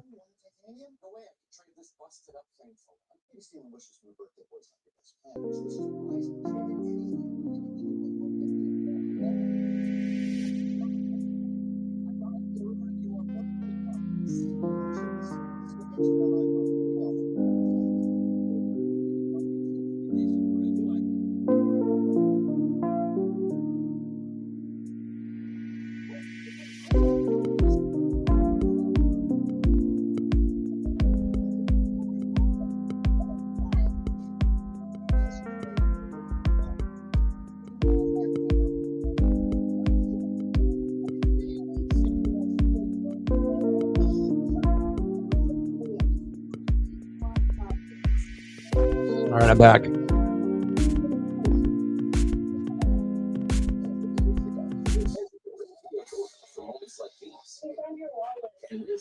All right, 10-3 Niners. Paisley is healing up, and even though that I'm not able to put the harness around her, I just wrapped the leash. I have one of those extendo leashes that I just wrapped around her neck and then just kind of clipped. So that way we can still go on walks and spend time together. So I still have been walking her, 3 times a day, a long walk in the morning, and then usually a long walk at night, and then maybe a medium walk during the afternoon. But you can definitely see the parts that are healing underneath her belly that got scratched up and whatnot. And then obviously she's got this like little M that's like engraved for like Michalek, So I don't know, maybe I don't have any tattoos, but maybe that'll be my tattoo. So me and Paisley can be matching M's on our wrist. But hopefully the hair will end up healing over and whatnot. But the little M on her leg isn't too bad. It's like kind of on her wrist, but then her undercarriage got pretty scratched up. And I'm anti-inflammatory and anti-itch medication, and she's still wearing the cone. So I want to make sure that she's good to go before I take it off. 2nd down and 5, 2 minutes to go. Debo in motion. A little jet sweep. 1 yard short of the first down. What's up, Dave? This is my boy that I am taking to the Ducks game. So me and Dave, worked together at True Green Chemlon. Obviously he got out of the Marine Corps. I obviously was one of my first jobs when I was 17 at a Fortune 500 company. We became friends instantly. A lot of the people that still used to work there, we still keep in touch with some of them, like BB. And, we didn't see each other for about 20 years. Went to the Mariner game last year versus the Yankees. Met, in our seats. I said hi. And then about 5 innings later, that's when I got that Aaron Judge ball. And I couldn't think of a better person that I could take besides my boy Brett. But I've taken him to a couple games already, in a couple years ago, obviously before COVID, we had front row seats that we ended up going. So I've taken my boy Brett, a couple times and whatnot, but we'll go again. But it's going to be very, very fun for me and Dave. Dave went to Eugene as well, to University of Oregon, and he's a big fan. And it's just going to be great for us to be able to catch up and just actually go to a sporting event together. Not just see each other at the Mariner game and go with separate people, but actually like enjoy the game and the pregame festivities and whatnot. So, and Dave's birthday is on Sunday. So it's just really funny how Mo Gumbo and Mike were able to make this happen and whatnot. And then, it's like you have good karma. We hit 20,000 subs. We've been working hard, and I'm always trying to, be a better person than I was the day before. And it's just really awesome that Mike and Mo Gumbo were able to do that, and then let alone it's fucking the Colorado Buffaloes with Dion. Like, this is going to be more of an electric game than probably the USC matchup. The USC matchup in like November will be good, but both of us won't be undefeated at that point, I doubt. But maybe USC will still be undefeated. Maybe we'll have like a loss. So hopefully, it'll still be like huge. But, early in the season, everyone's talking about prime time. I think we're going to end up winning the game, but we do have a chance to lose. The energy is just going to be electric, and there's going to be celebrities there. I would assume LeBron will be there, Wu-Tang, and a bunch of others following Dion around. It's going to be a hell of a lot of fun. 3rd down and 12. Come on, Giants defense. I need a field goal. Purdy. Flag on the play. I think that's a hold on the offensive line. That's coming back.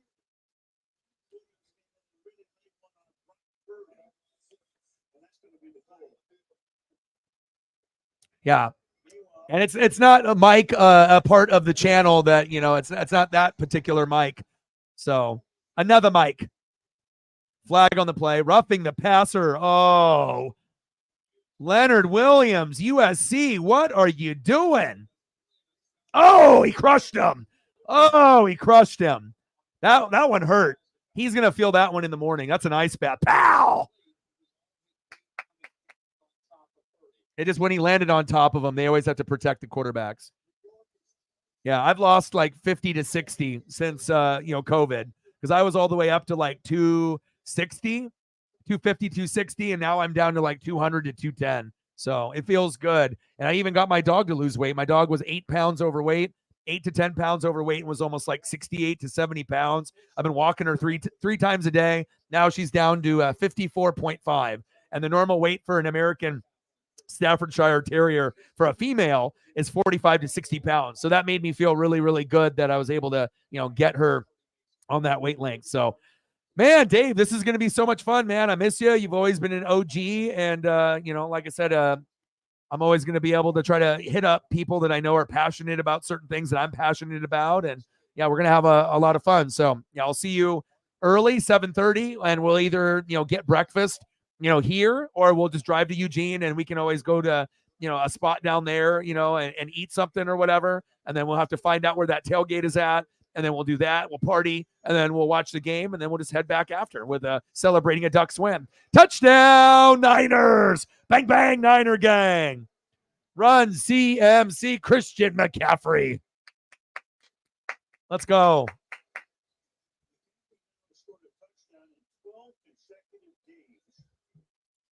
McCaffrey, he's kind of good.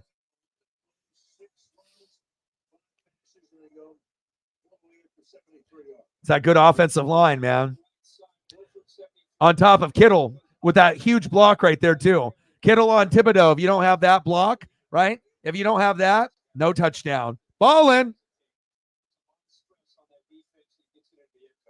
Extra point is up, and it's good. Now the score is looking like what we thought it was going to be. When's the last time you've been to a Duck game, Dave? Like I said, I used to go about once or twice a year, and then I think the most that I would have gone, it was like 3 to 4 times. That just depends on like financially, but normally I try to make it a point to go once a year. But, since I've been full-time on the channel, we had COVID, and then they didn't have fans. Then last year, the team really wasn't that good, so I didn't really want to, pay for a ticket for us to lose, and whatnot. But this is going to be great. All right, brother. It's going to be awesome. Much love to you, brother. We're going to have a fucking great time, let me tell you.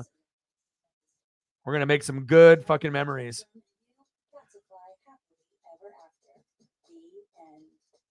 The blocking doesn't get you fantasy points. Yeah, I know, right?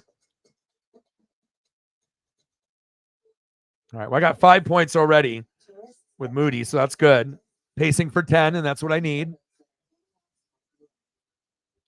And Shep's got 7.5 with Debo. Hopefully he doesn't score. All right. The Chosen Ones has got 2.7 with Breida. Sarah doesn't have anyone playing. Seahawks talking Reflector at 0. Nobody playing. Chief Will Chief is at 17.7 with McCaffrey, but 0 with Darren Waller. So that hurts. And then Team Walker has got 10 with Purdy, 4.6 with Kittle. And then Megan's got 11 with the defense with the Niners. Fo King Money doesn't have anyone playing. So obviously McCaffrey's been. It's been 10 years. Wow, that is dude. Sometimes it's just fate, man. But like I said, I had 2 people in mind. Well, actually, I had 4 people in mind. It's like, I know my girlfriend's gonna have like a birthday party, through a relative that she was gonna have to do, and then my dad, and obviously, I'll take my girlfriend to a game she's never been. And then my dad, me and my dad went to the front row when Chip Kelly was, coaching UCLA, which he still is. And then they did those Jordan uniforms, the blackout. So a couple years ago, like maybe like before COVID, me and my dad went to see Chip, and we did that together. And then I took who did I take? Brooks, Joey, my ex-girlfriend Megan, and then my boy Brett. And then I did that, and then obviously went again. But yeah, it's been maybe a year and a half, 2 years, since all that COVID shit happened and whatnot. So. And then your birthday is on Sunday, which I didn't even know, but I guess the stars are aligned, and I think this will be a birthday that you're not going to forget. And I'm glad that you have the availability, because I was going to find someone to go with. If I didn't go with you, I would have either tried to see if my girlfriend could move around her schedule with that birthday party, or I was probably going to call my dad, honestly, and have my dad go. So, but I figured, I'll probably try to take my girlfriend to a game later this year, before the season is over, or next year. But sometimes things just line up perfectly. So very excited. 17-3 Niners. They did defer when they won the toss. They will start the second half of the ball. Saquon Barkley just joining us for not playing tonight. Offensive line, some injuries. This offense has really been challenged to go up against from the top defense. In the 80s with the Rich Brooks era. Awesome. That's obviously pre-Mike Bellotti, when we had like Chris Miller, before we ended up getting like Tony Graziani in that era. So I've been watching the Ducks, since the 80s. So, we got something like that in common, but very, very cool. And normally when I go, either I get gifted or I purchase or try to get a hookup, try to sit, behind the Duck bench within the first 20 rows. And it's going to be amazing. The tickets, based on Ticketmaster, based off right next to us, seats 1 through 4 in row 9 are going for $400 a piece. So I, to be able to get $800 worth of tickets for free, and that gesture, that's pretty fucking amazing. Shout out to Mike and Mo Gumbo. They're fucking real ones. Shotgun set. Nice hit.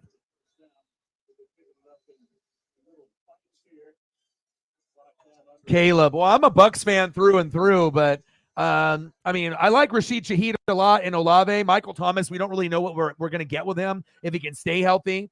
Evans and Godwin are better than Thomas and Olave, but Gage is injured, so I wouldn't even put him in the fold. So, but if you had to say like right now, Mike Evans is the best one out of those, and then Olave, and then Godwin, and then Thomas probably, or Shaheed. So, you got 3 guys that are playing. Gage is injured. He's out for the year. So, Gage ain't even playing.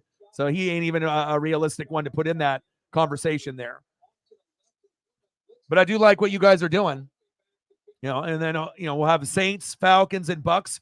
And we'll see if all 3 of us are in the playoffs or 2 of us. I originally thought it would be the Saints and the Falcons, and Falcons could be in the playoffs, but I had the Saints winning the division. I didn't think Baker would be 2-0, but the defense has played great. And if the defense plays great, Baker doesn't turn over the football, then that's what happens. So, but Mike Evans is, right now he's playing like a top 5 receiver. So Olave hasn't gotten the ball enough, and the offensive line for the Saints is struggling. So it's going to be fun to see what happens. But I still think at this point, Godwin is better than Olave, but Olave has a lot of potential, He can be the number 1. Like if Michael Thomas gets hurt or he leaves, it doesn't matter. Olave is a number 1 receiver. Michael Thomas probably will never be the receiver that he was with Drew Brees, but I do hope that he gets looks, and hopefully he can stay healthy. I want him to have a good career.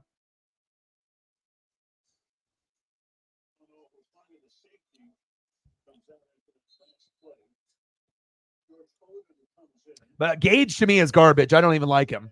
So, I wouldn't even put that in. You could just do Mike Evans and Godwin versus Thomas, Olave, and Shaheed. That would be better. Because Gage, he ain't,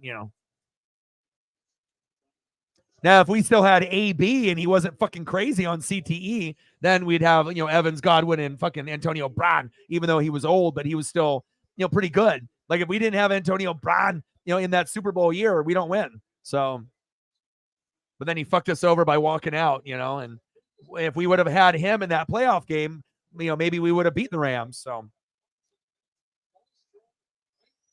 no Brady, Breeze, Big Ben. Yeah, I know. It's just crazy. Like that. It's an end of an era, It's like you're going from a Hall of Famer and then you try to get like, Jameis, and Carr obviously is better than Jameis, but still, to be able to have a top 5 quarterback again, I mean, who knows how long it's going to take, but for now, at least you have Carr. And Carr hasn't really looked, great, but he hasn't looked really horrible. It's that offensive line that is needs some work with Penning and some of the other guys up front. Josh McCown.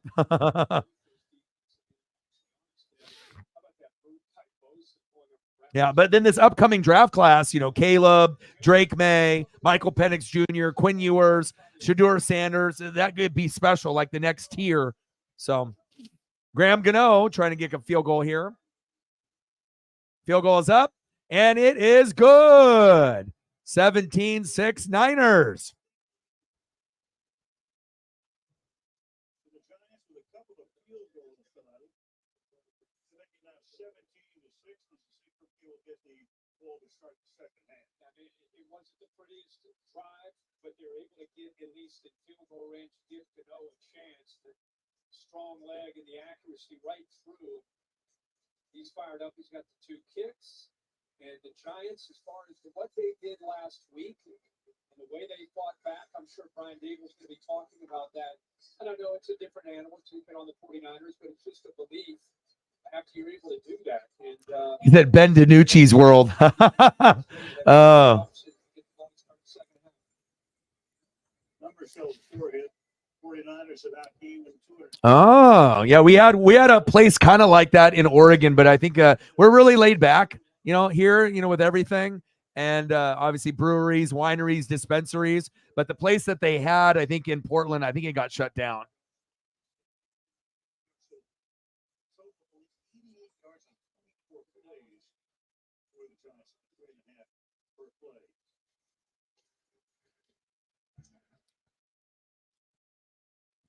Yeah, but on the West Coast, it's definitely a little bit more laid back.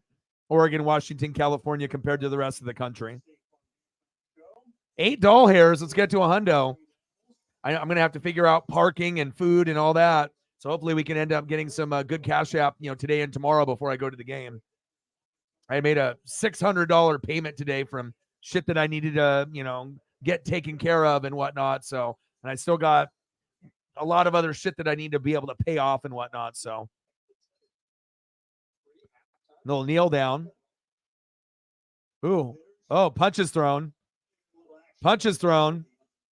Robinson. And then Thibodeau got into it there. Trent Williams. Wow. They popped each other in the chin a couple times right there. Obviously, they're trying to get Trent Williams out of the game and baiting him.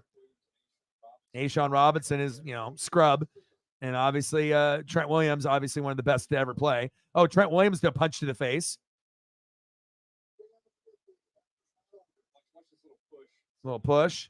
Push to the chest. And then a little headbutt, and then a little punch in the mouth. Obviously, Daboll wants Trent Williams ejected. Or he wants both of them. I mean, we'll see if both get ejected. We'll see what happens here.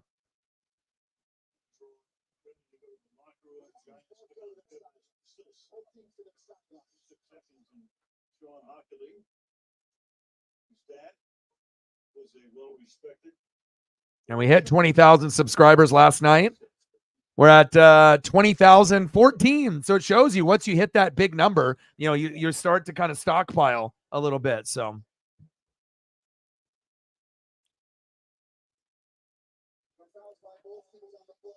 it depends on what era we're talking about.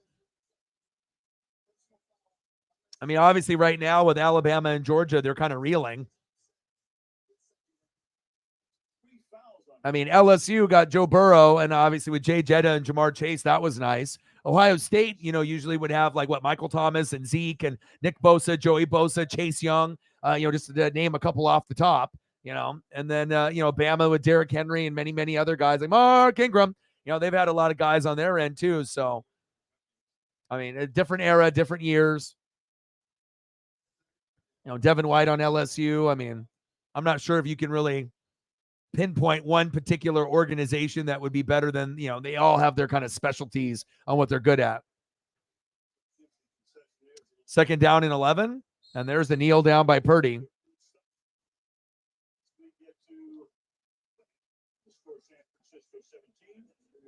Well, I mean, just recently we got Burrow, Jay Jetta, Jamar Chase, Devin White, from LSU. We don't really put Clyde Edwards-Helaire in that category because he's not really as good as the others. Bama's had some players, but I mean, Derrick Henry's nice, but Mac Jones is just kind of average, and they're kind of known more of like their defensive players and whatnot, like Mika Fitzpatrick and whatnot. Ohio State, Nick Bosa, Joey Bosa, Chase Young. They got some guys there, Zeke, Michael Thomas, and whatnot. So, I mean, if we're just doing it based off recently, then obviously, Devin White, Joe Burrow, Jay Jetta, and Jamar Chase, I would say those would probably be higher than what Alabama and Ohio State have put out in the last couple of years, but besides Nick Bosa, Joey Bosa, and Chase Young. But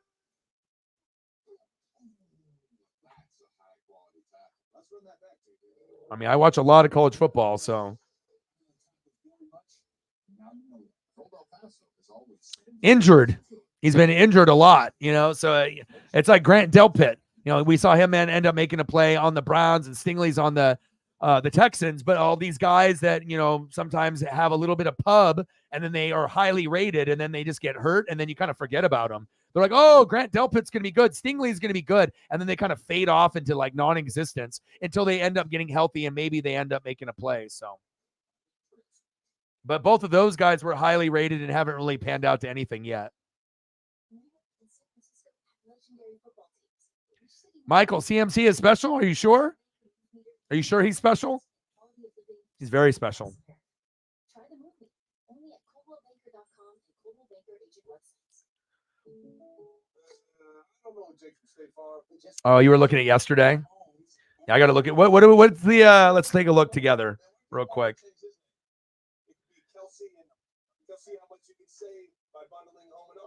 Baltimore 95 wins, Tampa Bay 94, Blue Jays are at 85, and then Astros 85, and we're at 84 with Texas and obviously Seattle 0.5 behind. So if we just take care of business against Texas, and then we end up losing some against Houston, as long as we don't get swept, we win at least one, and then we beat the shit out of Texas in the beginning and at the end, we'll be fine. So, right? As long as we beat the shit out of Texas, we're fine. If we get swept by the Astros, we could still beat the shit out of Texas and be that second team, right? So, and then obviously you get like Minnesota that gets in by default, which sucks, but whatever. Someone's got to win out of the Central. Usually it's either Minnesota Twins or the Cleveland Guardians. But that division isn't very good. So it's like the Orioles are good, the Rays are good, the Blue Jays are good, the Astros are good, the Rangers are good, the Mariners are good, and then the Twins are they're the worst team in the American League, but they're going to get in. Then you got the Braves, the Phillies, the Brewers, the Dodgers, and then we'll see what happens with the Cubs. The Phillies, Cubs, and the Brewers. Those are going to be the teams that are going to try to knock off the Dodgers or Braves, but I doubt it. Destiny is in our own hands. Eagles, Bucks. What happens if the Buccaneers end up winning that game? Then we end up playing Nolans in week 4. What happens if the Bucks pull off the miracle and win at home against the Eagles by like 3? Like some like crazy ass shit. Mike Evans goes off. Baker actually plays pretty good. And then the defense fucks up Jalen Hurts. Like Jalen still plays good, but maybe the Bucks D, they've been fantastic the first 2 weeks. And if we can get some sack lunches and picks off Jalen, well, we'll have a chance. But if we don't, then it could get ugly. But I think that the Bucks have a chance against the Eagles and the Saints in the next 2 weeks. I mean, we're 2-0, so I mean, we're not like a scrub team. People are going to be taking us for granted. So we'll see what happens. Favorite jerseys in the league? Probably the Saints color rush, and I'm a Bucks fan. And I'll show you what ones I think are the best. These are my 2 favorite jerseys, I think, probably right now.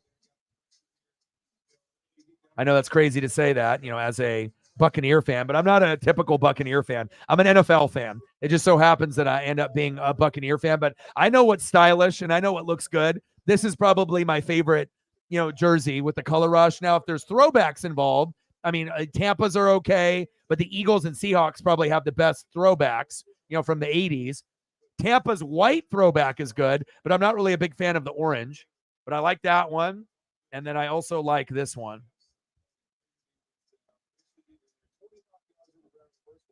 So this is probably my number 1 or number 2, and I'm a big AK-41 fan too. So even though I'm a Bucs fan, and then I like this one. I think you were talking about this, right? Well, for me, what they did, I think Darren Waller. I talked to him before the game. If you're gonna want to get him the ball, you got to do it on first. This is the Kamara is probably number 2, and then I think this one, it's the same vibe, but this is probably got to be my number 1. The white Raiders jersey with the silver in the inside. That's fucking clean, just like the white with the gold in the inside. So this is my number 1, and then this is probably my number 2 as far as like color rush jerseys that have like swagger. Nothing look. I mean, that's just a swag jersey, both of them. Like you wear both of those jerseys, you stand out. Am I a Raider fan or a Saint fan? No, but I mean, I do like AK-41 and Josh Jacobs. So. Bet you weren't thinking I was going to say that. But again, I'm not a bandwagon Buck fan or a bandwagon fan at all.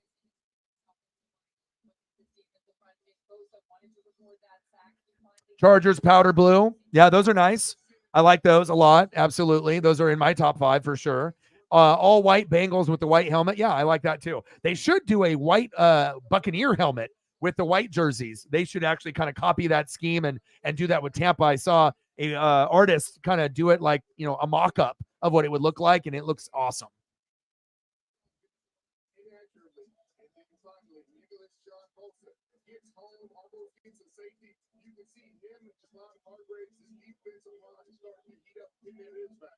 I talked to him before the game. He was so concerned. He's so concerned because he feels the pressure of the expectations of the contract, the fans. Niner fans, faithful, they want to see production, and he wants to give it to them, and he's finally getting a chance to do that. Giants fans want to see production as well. 89 yards of total offense isn't going to get it done. We're going to take a quick break here. We got a quick break here at halftime, and coming up on the other side, recap. All right, 17-6 Niners. Any other photos or anything that you guys want me to pull up, just let me know as we're just waiting for halftime to end. I'm going to go check up on my pup real quick. She's just chilling on the couch. So give me a quick second. If you guys have anything that you guys want to see jersey-wise or just photo-wise, let me know. And Reflect, if you got some Mariner players or anything else that you want me to pull up, I got you.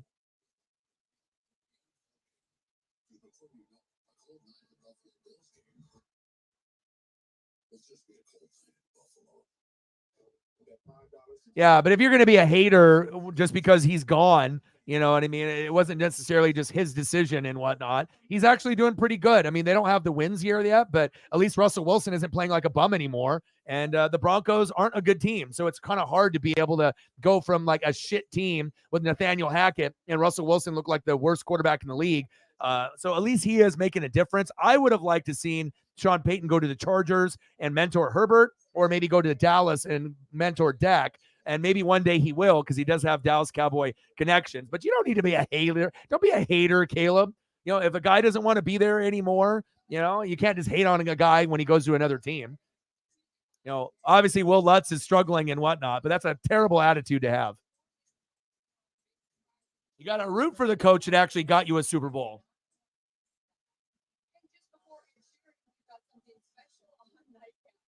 This is the big win. It is Tony's return, and we'll be joined by some very special guests and the teams. Ready for this? The battle of the wits. This is wits. But it's going to be, it's going to be a landslide. I got the computer set working with me. This. Well, the reason you go to Stanford is because you can't get in a cow. We all know that. So we'll prove that after this. Well, Harvard's going to be the judge of that one. All right. Stop drinking the haterade, Caleb. We got plenty of haters on planet Earth. We don't need another one. I think it's something that helped about the last game too. Jalen Hyatt. Let's take the top off of this defense, or at least give them the threat of us going downfield, so Darren Waller can get some more targets, so we can get those. And if you didn't have Sean Payton, you wouldn't even have gotten a Super Bowl. Period. That's facts.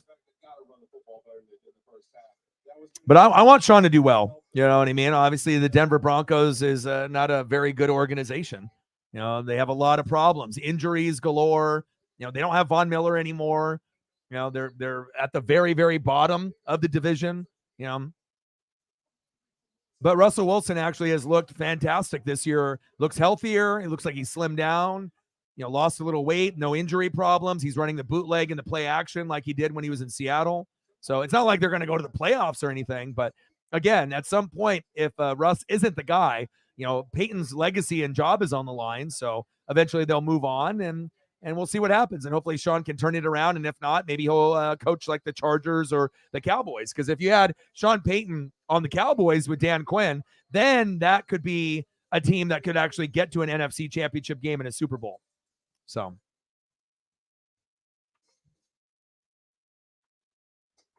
Yeah, don't be like every other Saint fan to be a hater. You don't got to be like that. Some Saints fans are haters. Some Saints fans aren't. You don't got to be able to join the collective and just hate. We already got plenty of those. And plus, the Saints fan base is my number one supporters with like Eagles fans and Chiefs fans as well. I'm really probably the only Buccaneer fan on planet Earth that the Saints fans like because I keep it real and I'm not a hater. You know? 17-6 Niners. Yeah, but when you get older and you mature, you know, maybe you won't be that same way, that mindset. You know, it's very easy to be a hater when you're younger. But once you get a little bit older and you get into your late 20s, 30s, and 40s, you know, you start to appreciate the little things.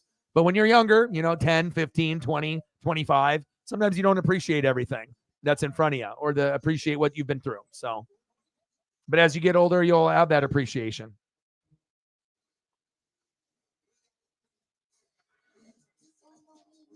And obviously, Dennis Allen isn't a good head coach. You know, if you want me to go that route, you know, Dennis Allen is a coordinator. He's not good enough. You know, so you know, at some point, you know, they'll keep him around for as long as you guys are winning. But you know, he ain't no Sean Payton. You know, he should be a coordinator still. So at some point, they will fire him, and then you'll have to find someone else that will, you know, be better.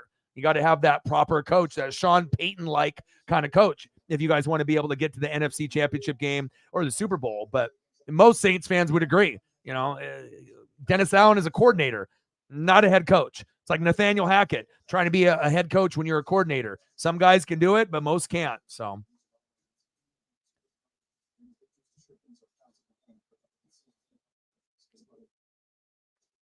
Yeah, but let's be real. You're hating. You don't like him. You know, he left your team, so you're bitter and you want him to fail. And then when you saw Big Nuts, Will Lutz miss kicks, it made you feel good. You cheered. You were jumping up and down. You're like, fuck yeah, that's what you get. I know how you Saints fans operate. Don't try to like backpedal like Lattimore. Come on now. You know, when you guys hate with a passion. You know, don't act like you're like rooting for the guy to do well somewhere else. When a guy leaves, you're like, fuck that guy. Fuck that coach. Fuck that kicker. You know, that's how it goes. Don't try to backpedal. You know, I already know how your guys' fan base works. Okay. Oh, Efren Herrera.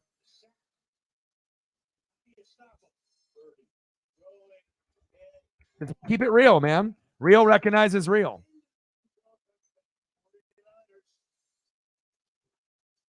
Because we already know, like with the Eagles and the Cowboys and the Saints, they probably have the three most toxic fan bases. Not saying that you're the most toxic person on planet Earth, but the fan base typically is, right? That's not a surprise, you know?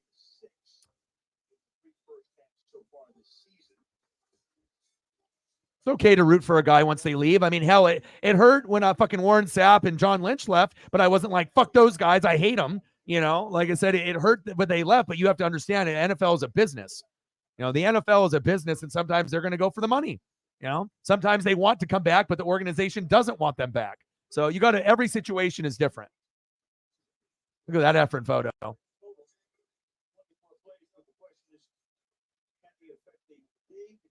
first drive of the second half, get right back in the game. Yeah, like last week against the Cardinals, they hit high for that big play to start the second half. Really opened up, seems like the entire offense and where they played. They're the best right. Great. Al Michaels with Kirk Herbstreit. Let's get back Yeah, to- but you just got to be honest and keep it real. You know what I mean? Most fans, regardless if you're a Saint fan, a Buck fan, or any fan, once a team or coach leaves, yeah, I mean, especially if you really like that particular person, it's hard to be able to root for them to be able to have success after because you feel hurt, by them leaving. But sometimes it's a personal choice. Sometimes they get forced out. They don't want them back. Or, if someone wanted to retire and get their mental health back and then obviously go into the booth for a little bit and then obviously get back to coaching again. But I'm never going to talk bad about someone that helped me win a championship. Like I said, those feelings that I had when Warren Sapp went to the Raiders and John Lynch went to the Broncos, it didn't last long. I was like, I wanted them to do well. It would have been much better if they could have retired a Buccaneer, but at least I got Derek Brooks and Rondé Barber and Mike Allstott to do that. So not every player is going to be able to stay forever. On this run game, but we gotta at least show it.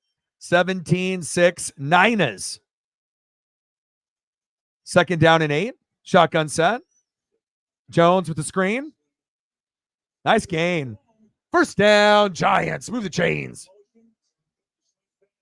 Picks up the first down on the game 13. Yeah, and giving Kyle Shanahan and the 49ers some of their own medicine here, getting him in motion. The Niners do not respond. Nobody runs with him. He's able to outflank this defense, and he hits him in stride. It's kind of an extension, really, of the run game. Just get it out in the flat, give your back right well. Yeah, I wish Saquon was playing. I don't like seeing all these injuries, like with all the tight ends, the quarterback's not playing well. Like if you play fantasy football and it means something to you, this is the worst that I've seen the quarterbacks and running backs. Well, running backs getting injured and quarterbacks playing poorly, within, the first 2 weeks of a season than I can remember. I mean, I know we always have serious injuries that we talk about, but I've never seen poor play from high-end quarterbacks, throughout, just a couple guys that maybe were able to fight that. Schedules are a little bit different. And then the running backs that have just gotten banged up. It sucks.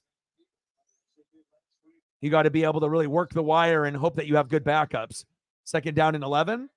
Look at Danny Dimes, speed of 3 out of 10. It's actually a little bit faster than that. Once he gets going, he actually is pretty fast. Remember that one run that he had last year where he ran like 20 miles an hour? It was like 19 miles an hour. And then he tripped over his own feet when he almost scored a 70-yard touchdown and then tripped up on like the 10. So he can run.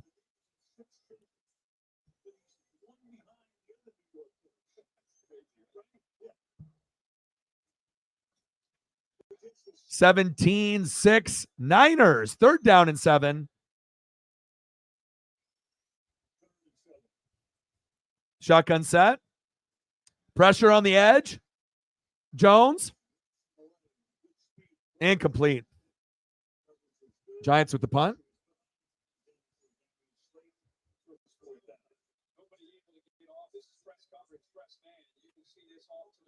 Yeah, that press man coverage, they know. Especially when you don't have Saquon Barkley and you don't have that threat from the running back position. And the Niners are so fast, so disciplined on defense. It's like, every year you can count on the Niners and the Cowboy defenses to be amazing. And think about all the people that have left over the last couple of years too. DeMeco Ryans, now with the Texans, right? Saleh on the Jets. I mean, how many people could actually lose top tier talent like that from like a coordinator to a head coach and still be good? It shows you it's like the Niners are built for long-term success. Just like the Eagles are and the Chiefs are. But even the Niners more so than the Eagles. I think it's like the Niners and the Chiefs are the two teams that are built from the top, from the ownership to the GM, to the head coach, to the coordinators, to all of the depth that they have. But as long as, like I said, Andy Reid and Mahomes and Kelsey are there, they'll be pretty good, but they're not the same team without Eric Bieniemy. And you're going to see Washington ball out this year. Don't be surprised if Washington makes the playoffs this year or next year. Not saying that Sam Howell is one of the best quarterbacks in the league, but you'll see, he'll play like Purdy and he'll end up being like top 12 in stats here and there. not maybe all the time, but again, the offensive line needs to do a good job for Washington, but they have weapons, and Bieniemy will get the most out of those players. I mean, hell, he already has. I mean, they hit, 30, 35 points against Denver. They haven't done that in like 3 years. So Bieniemy is already making a difference. And then if that Washington defense with that D-line, with Payne and, Chase Young and all those guys can stay healthy, then they actually can, get past the Giants, and then they can look up at the Cowboys and Eagles and maybe split, between those two opponents, and maybe, split with the Cowboys or split with the Eagles. I don't think I'd be that crazy to think. Of course, we assume that the Eagles and Cowboys will be better, but I don't know. I'm pretty impressed with Washington with Bieniemy. He's a big addition and a huge loss for Kansas City.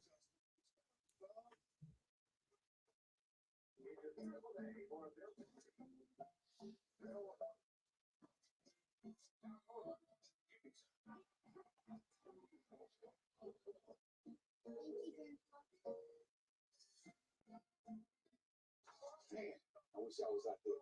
Let's have a time. Why not?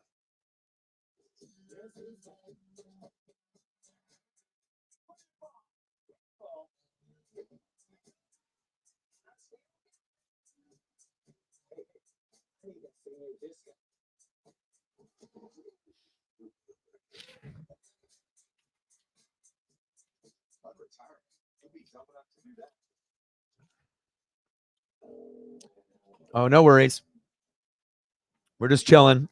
I mean, the game is kind of going the way that we thought. It was a lot lower scoring early on. That first quarter, 3-3, was a little shocking because we assumed that the Niners would have got a little bit better flow. But sometimes even for the great teams, it takes a quarter or two to kind of get into the rhythm of things. And then they kind of blew it out of the water. And then now we'll see what happens in this third and fourth quarter. But I would assume that the Giants are going to be maxed out at probably 16 points if they can even get there, like maybe another field goal and touchdown if they're lucky. And then the Niners still have another, 10 to 14 points left in them, I feel. So maybe even more if they get some turnovers. Santa Clara, 49er faithful. Their team, they haven't experienced a home loss in a long time. This team last year ran the table after starting 3-4 tonight. In their home open, trying to go to 3-0 on the season. Drive the games to the 4. 2-yard run. Little short gain. Now let's take a look at our next gen stats powered by AWS, and it is Christian McCaffrey. A game that you'd expect to see from him running the ball, catching the ball. He's 48 yards and his 61 yards after contact. I don't know if people really respect how physical of a runner he is, involved in the passing game. You see that stiff arm there to finish that one off. That's a touchdown. Plus 29 on his scrimmage yards, over expected. So another great first half. Unless it's set up right from the start. If he ever got the ball What happened there? on top of that. They fumbled and then they hopped on the recovery. A little miscue there. That could have been bad. The only way the Giants are going to get back in this game is a pick six, a fumble for a touchdown, or a punt return or a kick return for a touchdown. No Saquon Barkley. You're going to have something. Oh, it just slipped out of Purdy's hands. Third down and 8.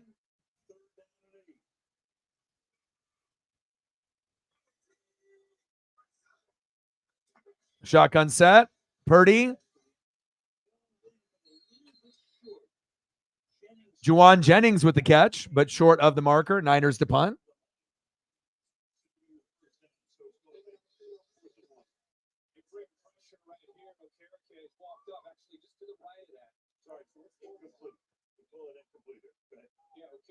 Able to get that pressure. Actually, a pretty good ball. I mean, he's short, even if he were able to hold on to it. So the ball kind of brings him back short of the first down marker. The ball ended up coming out. Tight coverage there by Darnay Holmes. See the ball. Oh, he dropped it. Oh, I didn't even see the replay there. I thought he caught it, but then it went through his legs or through his hands, and then he dropped it. So incomplete. Oh, fumble. But he ran into him though. That's a flag. That's going back to the Giants. So that punt was not very good, and then he got That'll be the Giants football, I would assume. He was hit as he was trying to get ready to return the punt. Looked like it.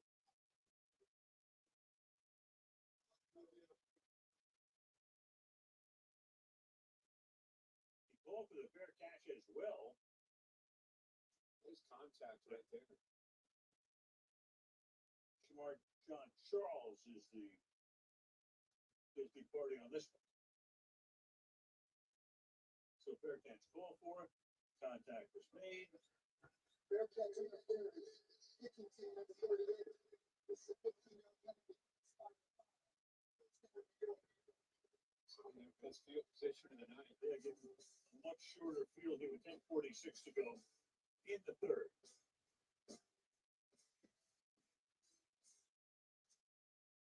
You got the email too? Guess we're all going in.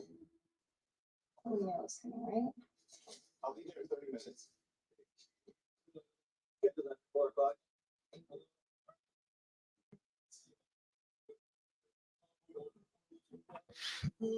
I'll see it.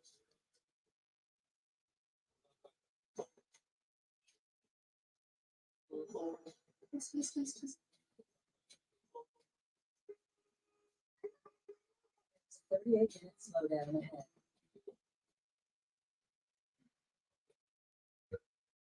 Thank you.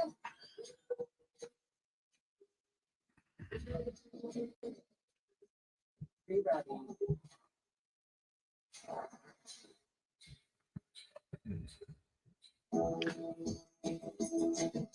Class-leading safety tech features to elevate your commute. That's a lot of views. That's a lot of replays. Why is finding what to watch pure chaos? It's a mess of apps and passwords. So frustrating.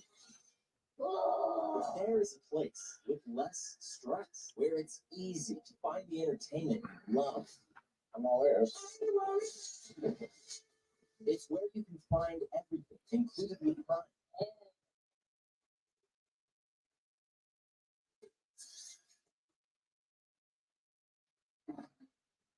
Add and manage your favorite subscriptions. I love it.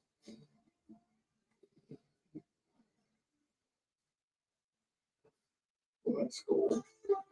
Find in-theater movies to rent or buy at home. We should stop by. One app, one password. Prime Video. Find your happy place.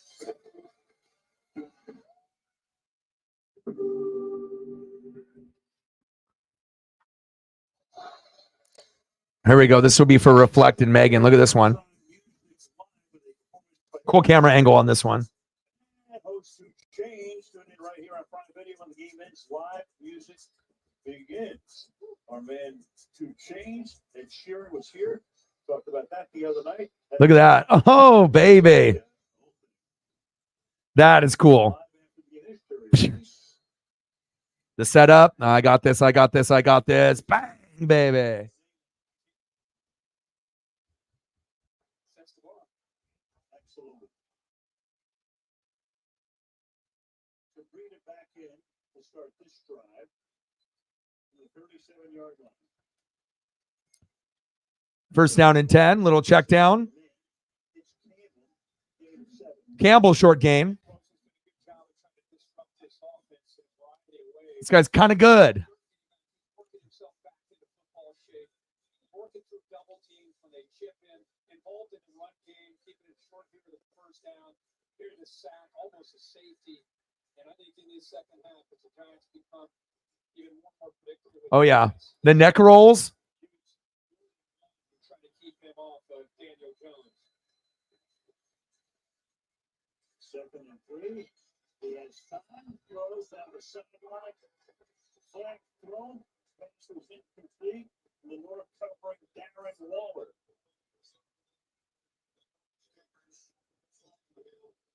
How about putting Waller at tight end? Defense number 2. All over the place to the Not slide. just flexed out, but lined up all the way out as a wide receiver, gets matched up against the nickel Lenore, also as a corner. That's just a size advantage where Jones wants to try to put the ball either behind him to make it more back and affect the defender, where he has to work through that defender to get the interference and put it up high with a big 6'5" tight end can make a play, but they get the call. 22-yard penalty, first down and goal now from the 8-yard line.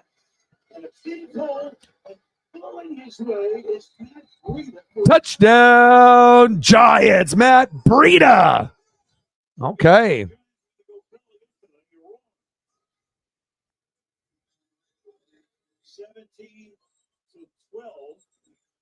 They keep the offense back out of the field. Breida looking over to the sideline to try to make it a 3-point game.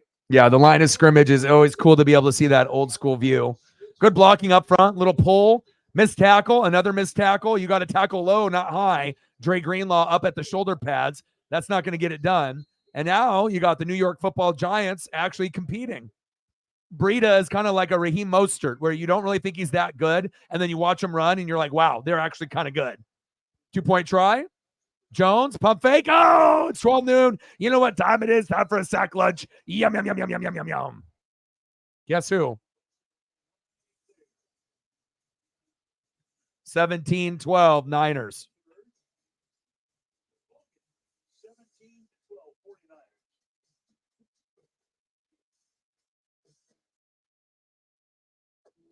I'll be there in 30 minutes.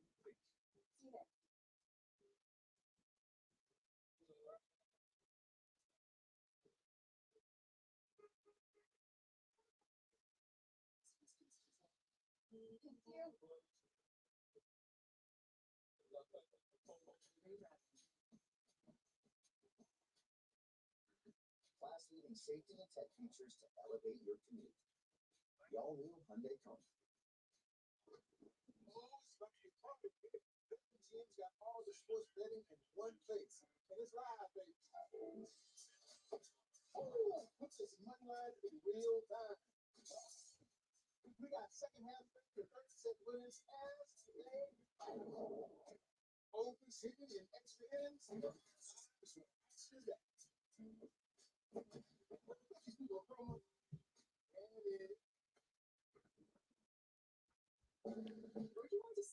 Oh, I didn't, sir. 8 doll hairs. Let's get to a hundo. 92 to go. You can join me. Yeah, my grandpa did. So I'm already in. But I was talking about your service. Well, at least the game is like more competitive than we thought. It's not like that 40-0 Cowboy game. So, you know, the Giants were down 20-0 to the Cardinals, and then they came back and won. So, you know, it's not like Daniel Jones was going to have this amazing fantasy performance today. We assume that the Giants will more than likely finish in third or last, but it kind of feels like to me that Washington will be better, and then the Cowboys and the Eagles are going to fight for the division. But I mean, it wouldn't shock me if the Cowboys get first. Eagles lose a couple more games this year compared to last year with some of the defensive struggles they've had and injuries. They get second or first. I mean, right? And then Washington finishes in third, and then the Giants finish in last. But I mean, we still got a long season to go. All right, let me take a look at fantasy here real quick. For tonight's journey presented by Hyundai. All right, Moody, I need some more points, bud. Breida's at 9.5. McCaffrey at 18. Waller at 3.1 for Chief will Chief. Purdy with 10. Kittle with 4. Niner D down to 8. And I need at least 5 more. I need a long field goal and an extra point, at least something. Feel like they were in control. Now the Giants, just like last week, they start to make a push here this second half. Changes its inflection. Gano sending it down to Ray McLeod. Starts to drive from the 25-yard line.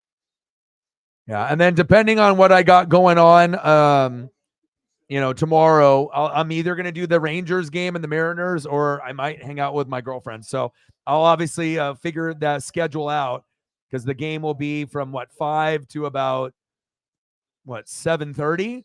So just depending on what her schedule is like, if we decide to go do like a movie or dinner or do something or not, or I meet up after I do the game, or if I skip it. But I'll let everyone know what we end up doing tomorrow, if there's going to be a stream or not.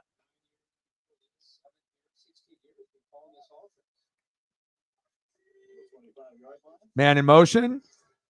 Purdy. Nice catch. Debo Samuel getting points against me. First down, Niners. Move the chains. That was a big game. Now I just got to look at fantasy and look at disgust. See how many points that just got him. He's at 12.5 now. Damn it. Debo keeps playing like this. He's going to end up with 20 or 25. Tackle him, Giants. Debo Samuel looking like Bijan Robinson out there. Breaking tackles, hitting people with jukes, hitting them with the skirt.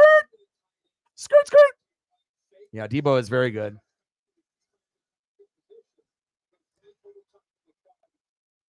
Brian's playing against McCaffrey. I got him playing against Debo. Purdy. Oh, it's 12 noon. You know what time it is? A giant sack lunch. Yum, yum, yum, yum, yum, yum, yum.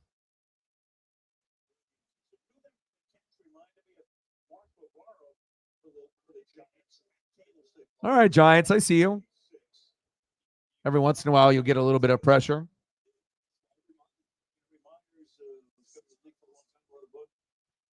Once a giant about that 1986 season with Parcells leading him.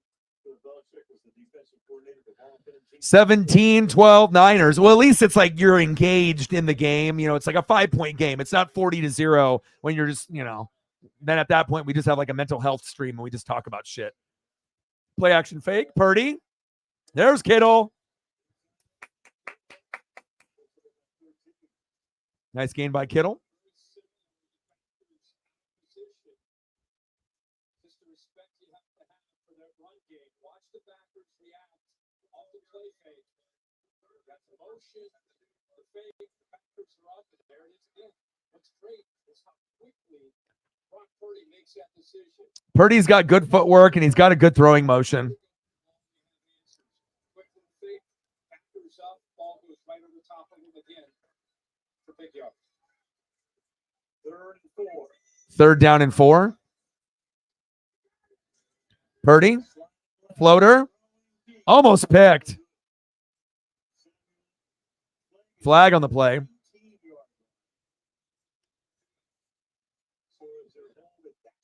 I mean, are we going to be obviously Tom Brady going, in the 6th round, but going Mr. Irrelevant and actually maybe one day if he actually wins a Super Bowl, like that's going to be a huge story. If he ends up, hopefully he can get there a couple times, but we know how competitive it is in the NFC. Oh, that's holding. Oh, yeah. Idiot. Automatic first down. Well, one-on-one, Debo is almost unguardable. I mean, hell, even if you had like Sauce Gardner or any of Jalen Ramsey in his prime when he's healthy, I mean, usually the wide receiver is going to win that battle.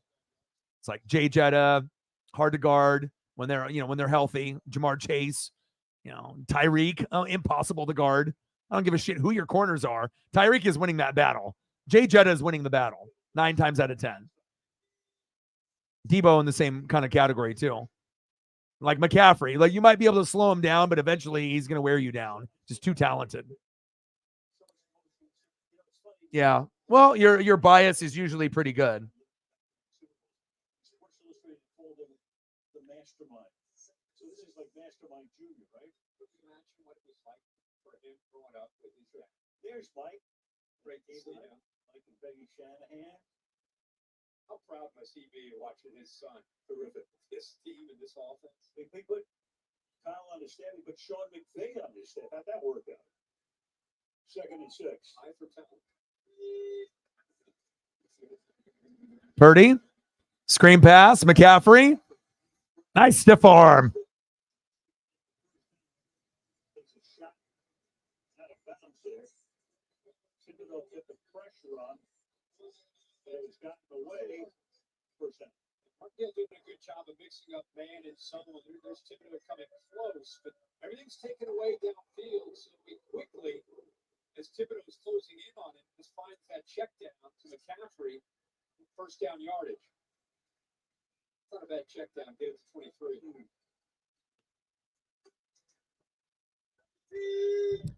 First down and 10. Purdy, hand off to McCaffrey.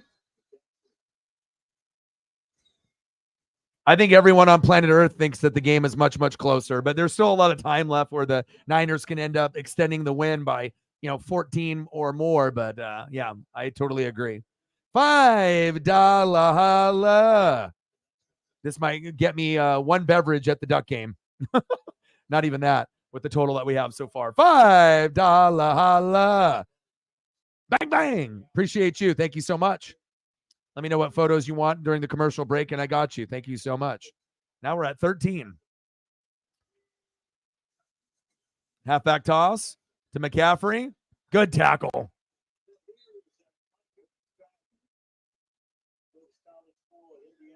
McFadden, nice tackle.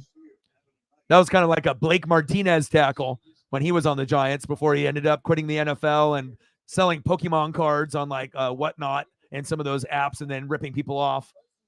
He made a lot of money off doing the Pokemon sales and the cards and whatnot. He was making like millions of dollars, but you don't want to be ripping people off.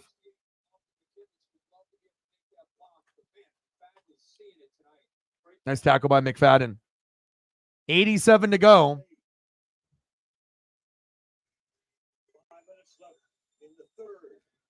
3rd and 8. Incomplete. Another flag.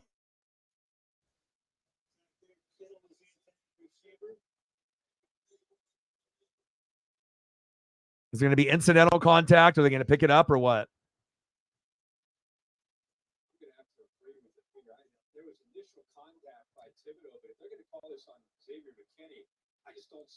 Maybe the flag will get picked up and it'll just be incidental contact. Let's look.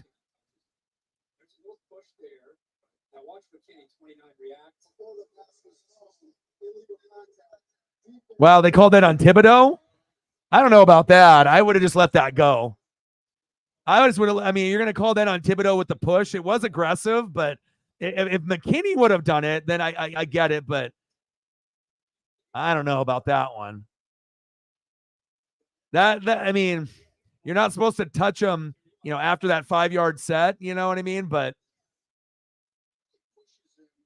yeah, I say that's not a flag.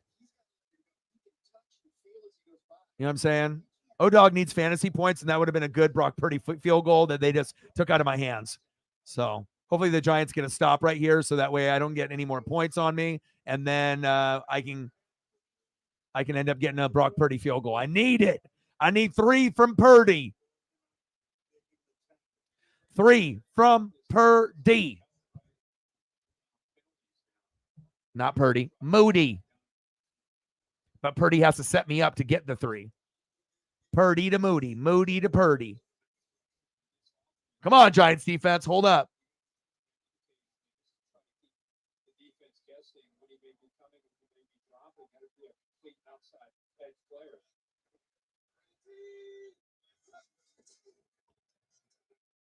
Purdy.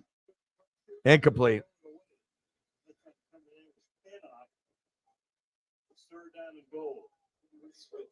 Especially the closer you get to the red zone. Martindale loves to bring pressure. This is where the pressure comes from. They're manned up, bringing one extra. Good job of anticipating the possibility of him coming rolling out. All he can do there off that boot was just get the ball out of his hands, throw it away. Another 3rd down here, man. Well, yeah, it's been the problem tonight. 7 of 11 of the 49ers. 3rd down and goal. First down on the penalty. Come on, Giants. Get a stop. No flags. Low snap. There we go.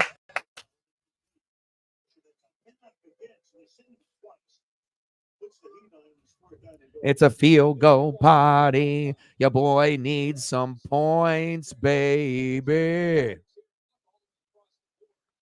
going to bring one more. Purdy knows it's coming. It's just a matter of trying to get a receiver to break free. Kittle, who's trying to get the ball to, just loses his footing. So straight 0. Bring one more than they can handle. Because they lost his footing there, just nowhere to throw the football. Jake Moody, 3 years Robbie Gold receiver. They picked Moody in the 3rd round. Let's go, Moody. He was phenomenal. Phenomenal one. Moody. It's good. Let's go.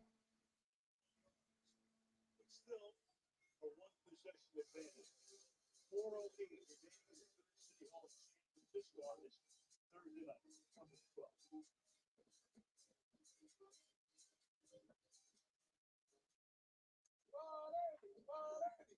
Hello, Patrick Mahomes. Wait, who do you even play for? T-Mobile. I'm here to protect you from wireless companies that blitz you with phone deals and sack you with a 3-year device contract. You haven't? Oh, T-Mobile. They have plans that make upgrades work for you. They even have a plan which makes you upgrade really every year. Thanks, man. Do the same. Excellent. Take charge of your upgrade. Let's go, baby. 5G plan. Fantasy, fantasy, fantasy, fantasy, fantasy, fantasy, fantasy points. Let's go. 20-12. Niners.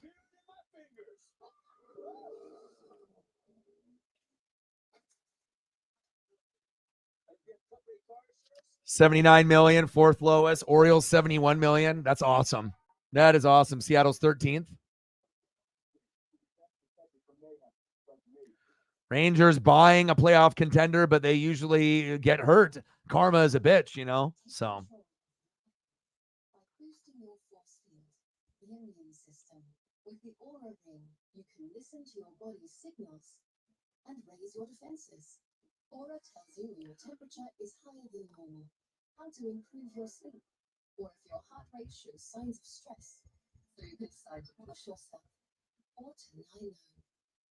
Live smarter, stronger, healthier with the Aura Ring. let me know, Megan, what you want to do for photos. Same thing, Reflect or any of y'all. Get all the dono people taken care of. And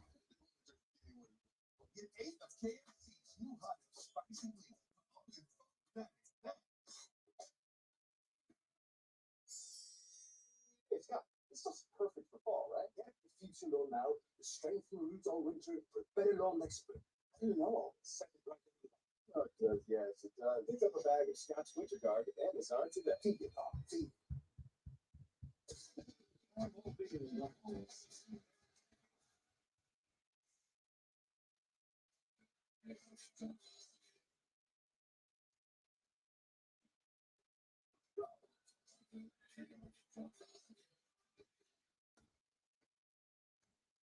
That's the matchup. We go to Lambeau Field 1 week for tonight, Thursday night football. Lions, Packers. Lions, Packers. Go Lions. Upset about 2 third-down goals. The defense is able to stiffen the hole to a field goal. He's working the officials, and he should here. But he's got to be proud of that defense, overcoming the 2 penalties for holds by Holmes against Deebo Samuel. Kayvon Thibodeau had that illegal contact. 7 plays inside the 20. All right, I got a Largen, a Pete, and a Zorn for Megan when she comes back.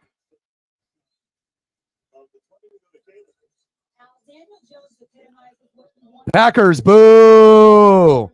Boo! Boo them and the fan base. Boo! Lions, yay! Very rootable. But it's too bad all their motherfuckers are getting hurt now. Montgomery hurt. Amon-Ra St. Brown a little bit hurt. Josh Reynolds a little bit banged up. It's like, come on, Lions, we need you to be healthy. Maybe not this week, but I'm thinking about going Andrews and Laporta maybe next week or the week after, depending on when I have all my red matchups against Sarah week 4 or when I have everyone on a bye on week 5. But he's the 4th ranked tight end in fantasy right now. So, yeah, like I said, usually I'm not going to be right all the time about certain guys. But again, I thought I would take a chance on Laporta and Moody, and I'm glad I did. Yeah, but Laporta will be in my lineup at some point or another. But when I got Mark Andrews, it's going to be really tough to like put him over. But if Andrews is hurt, yeah, definitely Laporta. And then I might end up doing a double up. But, you know, when I have all those wide receivers, I don't know. You know, it's like I got, you know, Jay Jetta, Amon-Ra, Mike Evans, Keenan Allen, and I got Hollywood Brown. So it's like those guys are probably going to get more than Laporta. But Laporta is getting a lot of targets, a lot of yak yards. He hasn't gotten the end zone yet. But if some of these other guys are banged up and we're not going to have Montgomery and it's just going to be Gibbs, I know Laporta is going to get more looks. And especially if Amon-Ra doesn't play or Reynolds is banged up, then Laporta turns into the number 2 guy behind Gibbs based off like looks. So I love Laporta.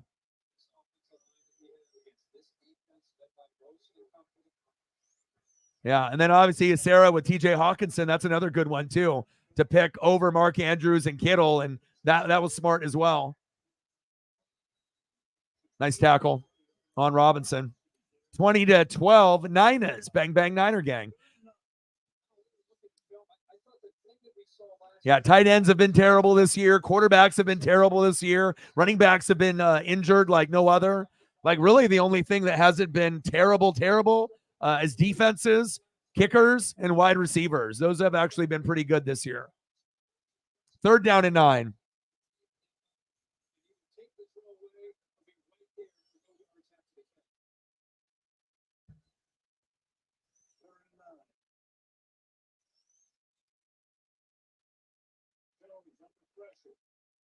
Jones, incomplete. Flag on the play.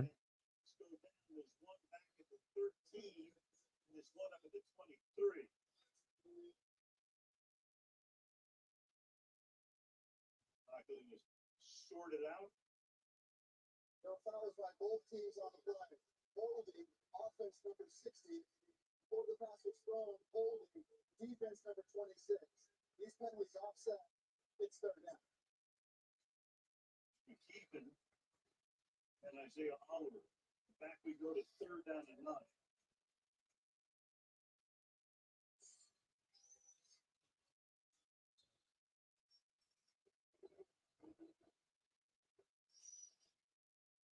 Play tight band, press fan. You get it again. Waller down at the bottom. 3rd down and 9. Shotgun set. Jones, floater. Incomplete. Any flags? He was crowding him pretty hard, but no flags there on 4th down and 9.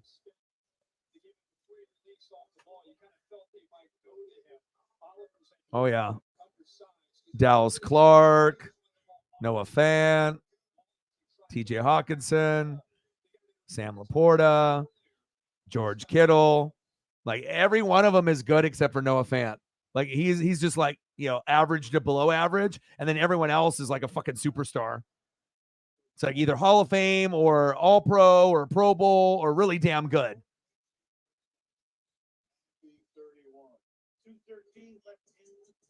Good game so far.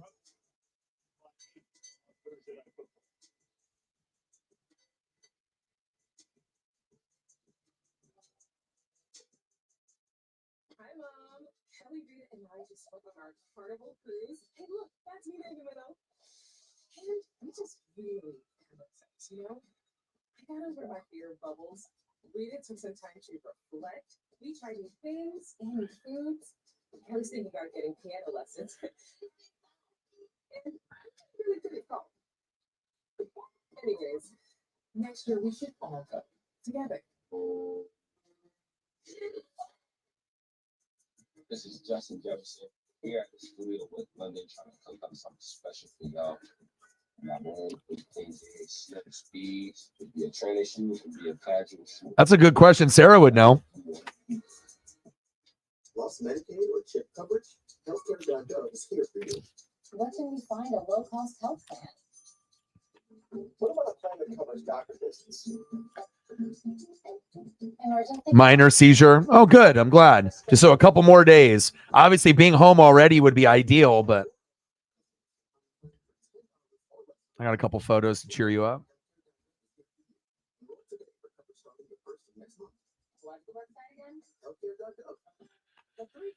Oh, we got an all-time great and a guy that's annoying. All-time great, Steve Largent. Annoying guy, Chris Collinsworth. Giraffe looking like a motherfucker.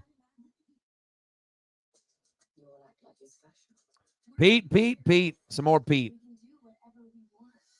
And I found a new one of Zorn that I've never seen either. I'll bless the timeline with this. Ooh. Sharp image, too.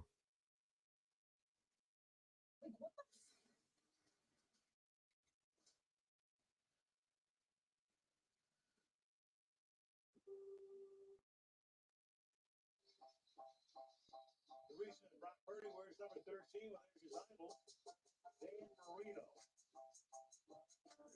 pitching. Great high school player, 4 years at Iowa State. And then last year came in, Trey Lance got hurt week 2.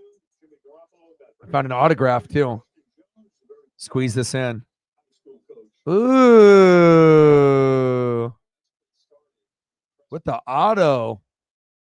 But it's interesting. He said, starting 46 games for Matt Campbell at Iowa State, that offensive structure that they ran, think about all those reps, over 12,000 yards. He said, San Francisco. learning this offense, as complicated it is, he said it was just a continuation of all those. Yeah, the white 10 would be like the number one, like if anyone can get like the colored version, but if you get that white, like that's going to pop so much. Like, Final pick in the NFL draft. Preston Jones was one of the guys by his side that night celebrating. And this is the first time that Jones has been able to watch Purdy play on an NFL field in person. He drove here from Phoenix. That's about a 12-hour trip to get here. He got here around noon. And when we talked to him pregame, guys, he Yeah. saying how proud he is to be 20-12 Niners. When he was 13 years old, the best thing about Brock is everything off the football field. This is impressive. First down and 10 for Purdy. 31-yard line. They begin this Purdy, play action fake. Nice catch by Kittle. There we go.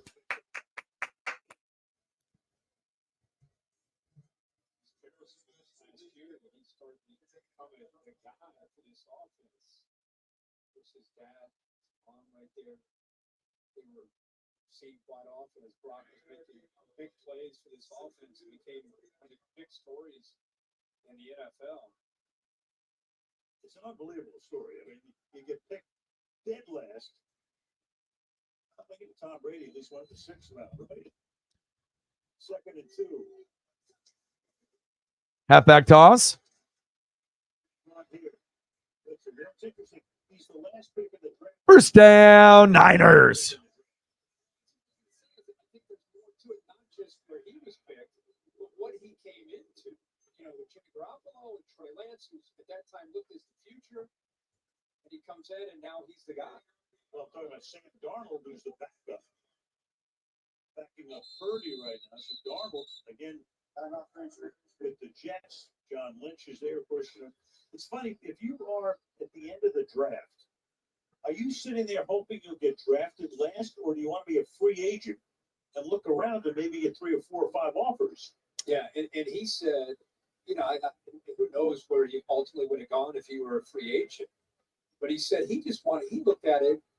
It's hard to imagine this now that he's a starter, but he looked at it like numbers. Okay, somebody has a 1 and a 2. I want to go in, maybe make the practice squad, maybe be that third guy. That was his goal when he was coming out. Then he ends up getting drafted by the 49ers, and then he just decided to come in and battle.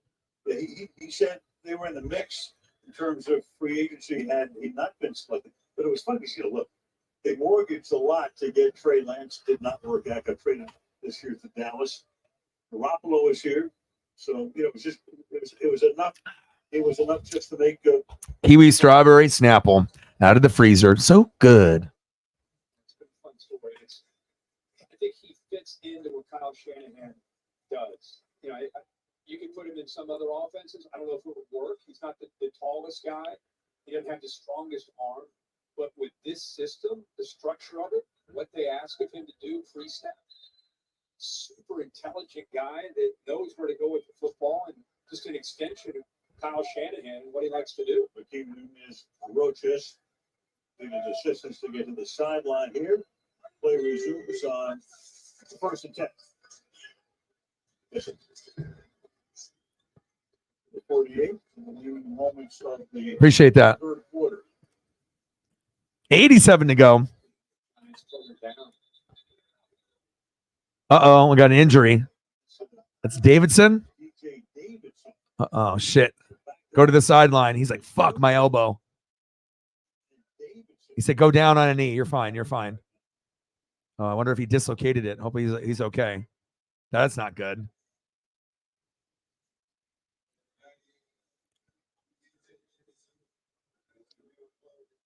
Brian Dable last year took over, came from Buffalo along with the general manager, Joe Shane. Not much was expected of the Giants last year, but they made the playoffs. Hopes were a little higher this year. See some of the tempers down there still with Ashawn Robinson and Trent Williams. Remember near the end of the first half, it seems the battle seems to be going on. So still working on him.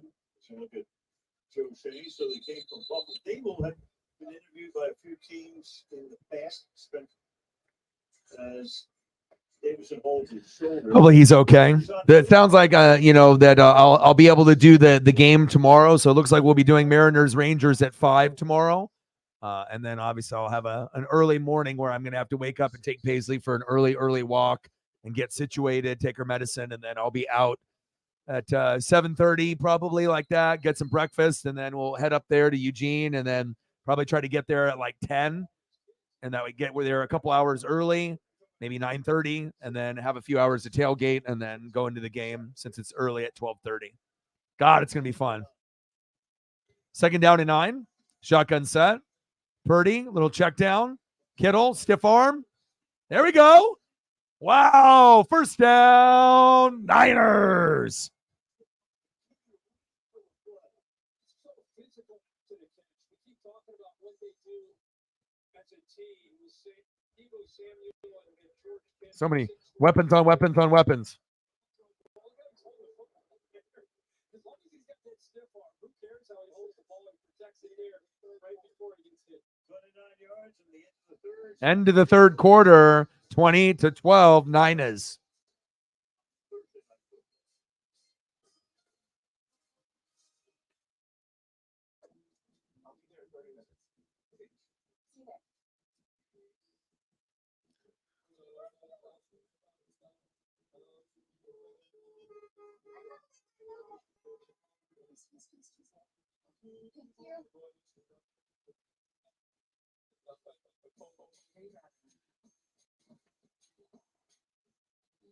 Class-leading safety and tech features to elevate your commute.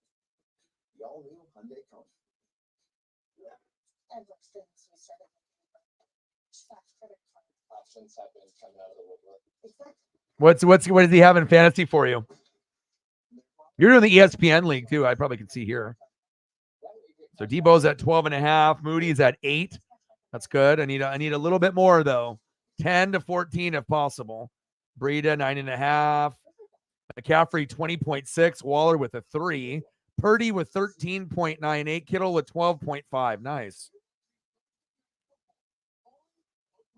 There we go. 12.5 with a chance to get up to 15 to 18. That's a good sign. Still time left, a whole quarter. All right, let me go use the restroom here real quick.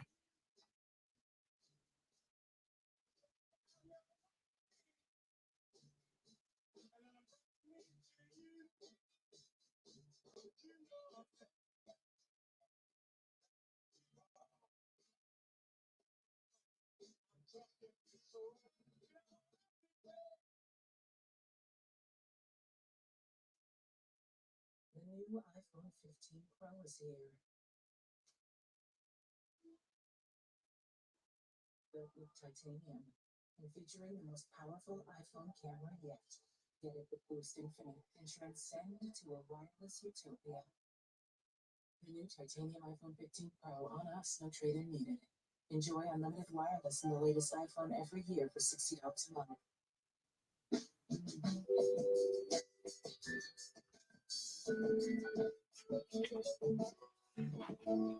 No other product fights athletes but fast. Last 2 games, he got 5 and 6. Oh, good. So then, obviously getting that production where it needs to be. Again, the tight end position has not been very good this year for that many people. So, I mean, most of the time, if I don't end up getting like Kelsey or Andrews, or even if I do, I typically carry 3, so that way I have options. But then, if the guy is healthy, then maybe I'll go from 3 to 2. Our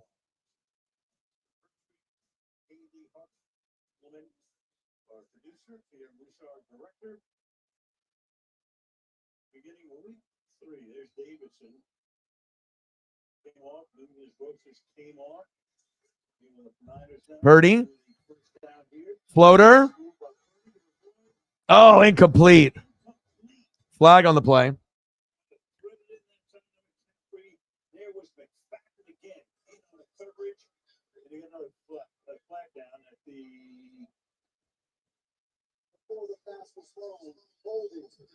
possession of the 37.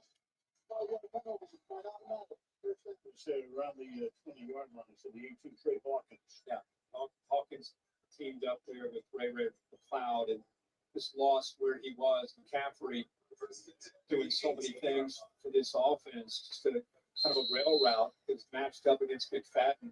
Thought he might finish that play for the touchdown. McFadden, once he gets a step Oh, right between his fingers. Normally he hangs on to that. They do get the defensive holding penalty there on Hawkins. 49ers living inside the 20 tonight. It's their 5th trip to the red zone. Purdy. Down 2 field goals. Hands off. Good defense by the Giants. There he is. McFadden with another tackle. I need some fantasy points, baby. So tough. Yeah. Hawkinson has had 2 really good games, and Hunter Henry. It kind of depends on the coach and the scheme, and if other players are hurt, so other guys get opportunities. But obviously with Hawkinson, you got Jay Jetta and Addison, and then Hawkinson. So Hawkinson usually is going to be like second to third option. And the Patriots, they just spread it all around. 2nd down and 12, shotgun set. Giants bring pressure, screen pass. Nice tackle. Field goal points for O-Dog. Let's go. I need field goals. Give me points. Let's go. One more stop. One more stop. Moody. So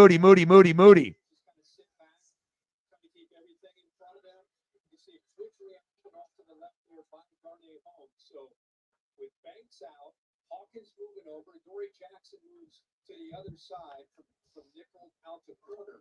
And Darnay Holmes has stepped up, playing well since he's been inserted.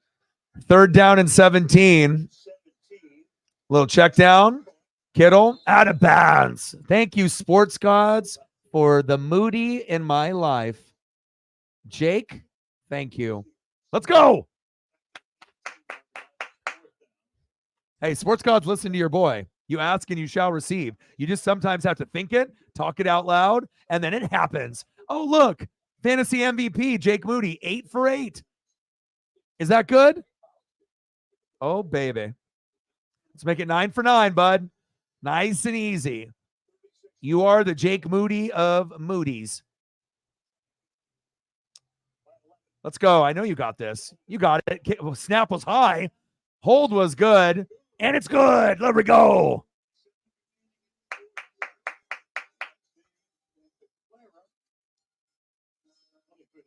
Yeah, reward the Giants the W.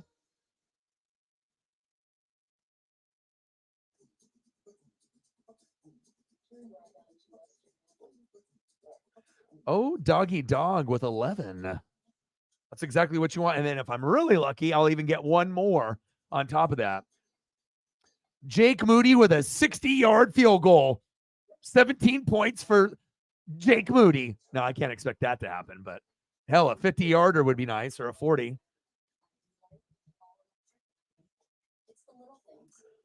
Yeah, I mean, who would have thought that, Kyren and Puka and Tutu would be, like I said, everyone thought the Rams would be one of the worst teams in football without Cooper Kupp, right? And then all of a sudden you got like fantasy superstars left and right on that roster. That's why fantasy is so tricky. You never know, what you're going to get. But if you can grab a guy early in week 1 or week 2, it can define your season. And you might end up getting a guy that ends up being your superstar rock all year. Like Moody's going to be one of my rocks all year. I don't plan on getting rid of him. And then obviously if you have like Puka, Tutu, Kyren, you're probably, Tutu will probably, at some point will like fade a little bit. But with Puka and Cooper Kupp, I mean, all of them are going to be active. And obviously Cam Akers is gone. So it's really the Kyren show as long as he doesn't get hurt. So.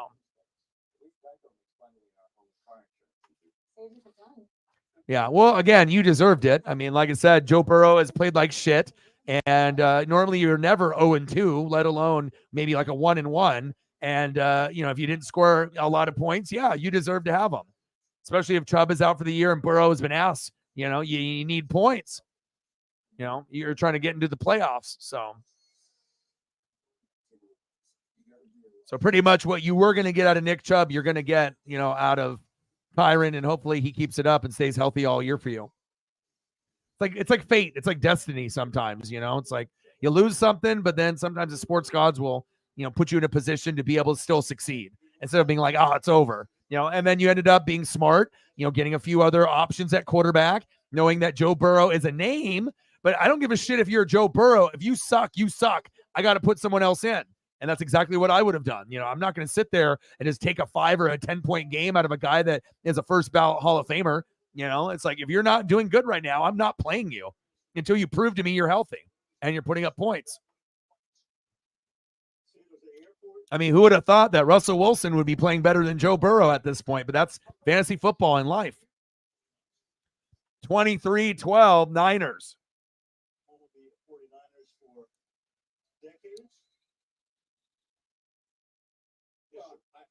I know you love these next gen stats. Look at this, Daniel Jones 2 to 6, 47 yards when he's been pressured. Remember, My boy. Nice job. 14 to 17, good numbers, but only 111 yards, which means ball is out fast. A lot of dinking and dunking, a lot of underneath throws. If they're going to get back into this game, keep saying they're going to have to hit some shots. All right, 23-12. Giants need a big play, you know, to at least kind of keep things interesting. I mean, if they get 3, you know, at least they're getting something, but obviously you need a touchdown in the next 2 drives. Jones, run! Flag thrown. Nice run. There you go, but that's going to come back due to a hold. Both the defensive ends getting in there, hitting each other, and they got in there so quickly. Sudu, the left tackle, looks like he may have grabbed on. 20,014. We got to keep that number up and up.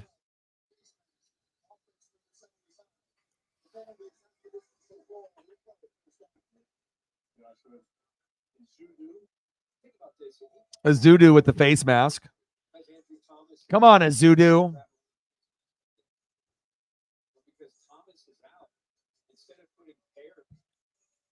$13 hairs. Let's get to a hundo. 87 to go.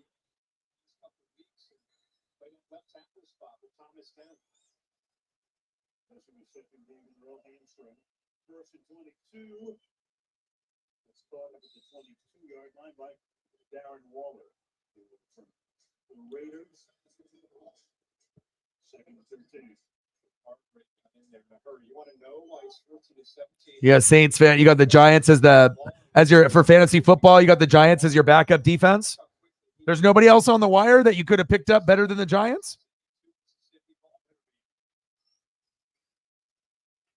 I mean, I got to think there's a lot of defenses better than New York, unless you're playing in like a really deep league, I guess. Or if you forgot to look, you know, and something became available. Second down and 13, nice little short gain. Niner defense all over them.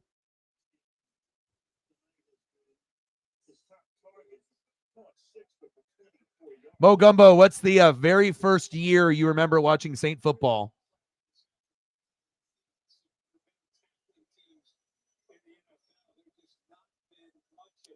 Third down and 11, 23-12, Niners.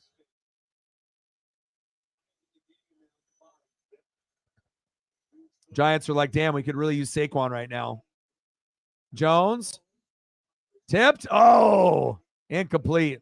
Talanoa Hufanga was like, I'm all over that.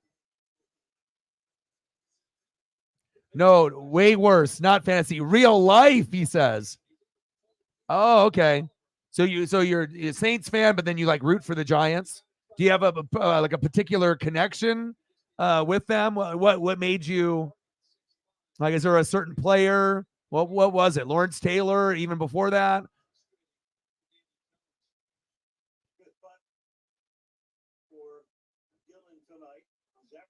I mean, what are we talking? We go like Frank Gifford? Like, how far back are we going?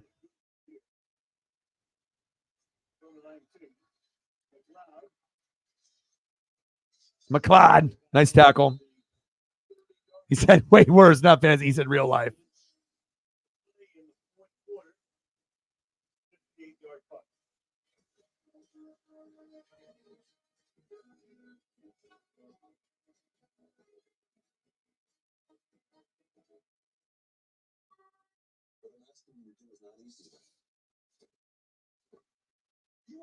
guarantees.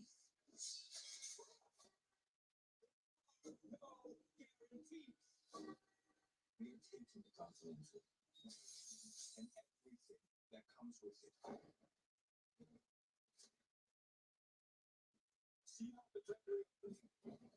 What is this? The Continental? Only on Peacock. I said something underneath that about John Wick. You mean this one, the one with titanium? No way, I could trade this busted up thing for one. Maybe stealing wishes from a birthday boy's not your best plan. Switch to Verizon and trade in any iPhone and get the new iPhone 15 Pro on them. Golly. And on an amazing month. Lions and Falcons this weekend, too. That's going to be a good one. I'm definitely excited to do certain reaction videos. That definitely is going to be one I'm looking forward to. That could go either way. But since the Lions players are all banged up, I mean, Atlanta has a good opportunity to win that and go 3-0. And then the Saints are playing the Packers.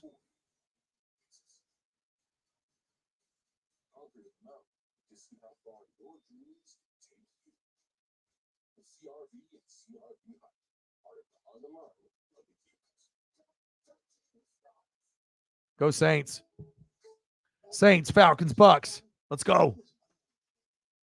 NFC South. It's about time we can get a little bit of love and respect. You know, not only just on social media, YouTube, but just in general. Mahomes and Andy Reid. He says.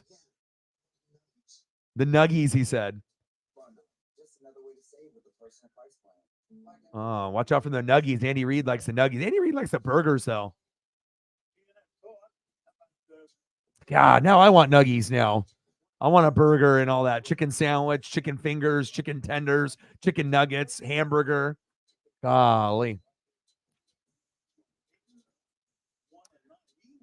Belichick, first 0-2 start since 2001. No Brady, no wins. Mac Jones, terrible. That's a cool Jerry Rice jersey. So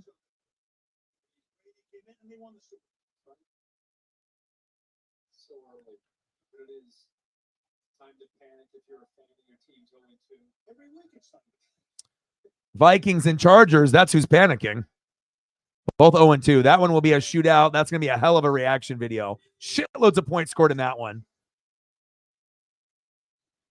There we go, Debo.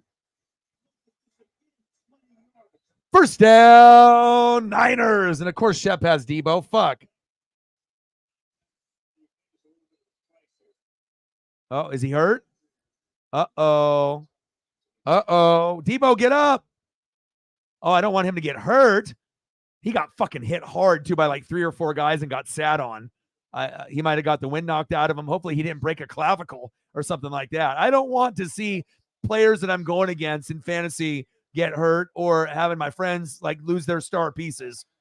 You know, it's like, it's all, you know, I get everyone's competitive and wanting to win in fantasy, but I don't want to see guys get hurt. What, just so I can win for a week? No, I want Debo healthy all year so I can enjoy watching him. He takes 1, 2, and then this one right here. Bang, right there at the end. That one hurt. Fuck. Get up. And then Ayuk is already hurt. Ah, golly.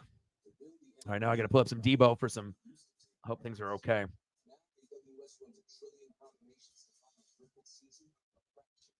God, injuries are just like never ending. Can we just get to a point where guys aren't going to just fucking get hurt? And it's like, I know it's just that physical sport and whatnot, but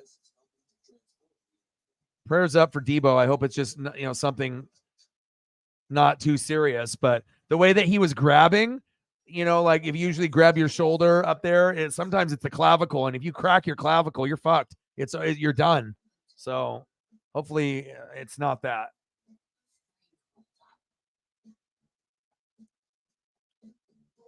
No longer were we in San Francisco. We're in San Francisco. One app, over 300,000. Cool visor. What an OG. Do more. Welcome, class. You guys know the theme of the book? The theme And it's cool too because like when he came out of college, nobody really knew who he was, but the Niners put him in a position to succeed and also put him at running back and wide receiver. And obviously he doesn't want to have his body get hurt. So he just wanted to be like, I'm a receiver. If you're gonna make me do running back plays, I need to get paid more, which I totally agree with. Seriously, can they please stop, please? Backups are Colts and Giants. No tie to the Giants now, but when you're, yeah, I know how that goes. And then like when I was growing up, I had my friend Jake, who was a Niner fan. He had Jerry Rice autographed football. He had more valuable cards for football cards than me, and he had starting lineups all over his room on a shelf. And I was like, this guy. I never really got inspired by like my dad to collect, even though my dad is a big collector. Like I was always a collector myself, but Jake, the Niner fan, he was the one that made me like the Niners, and also just with all of his collectibles, starting lineups. He was a Giant and a Niner fan, and he still is. That ball landed on the shoulder, on the clavicle there. Might have knocked the wind out of him, but when he gets landed, the football lands on his shoulder. Pow! Right there. Hopefully he's all right. Looks like he's okay. But yeah, I mean, like that's another part of like if I know someone likes a team, or if it's like a connection with a family member or a friend, yeah, it stays with you and you root for them, Absolutely. Purdy. Nice tackle by Kittle. Nice effort by Kittle to keep it moving.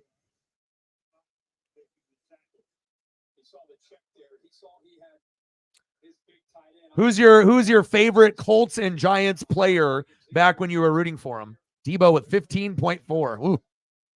Good thing my kicker got 11. Hopefully I can get 3 more and make it 14. 14 or 15 points would be great. Mismatch against the safeties. Easy bringing him down, Samuel down, McCaffrey down, you name it. Yeah, Ayuk, none of the guys. Juszczyk, all of them are physical. Speaking of Juszczyk, hey, there you go. You say his name, he gets the ball. It's about that time. Juszczyk is a stud. Plays fullback. You can play halfback. You can put him in the slot. You can use him as a tight end. I like guys like that. He is a football player. Very dying breed.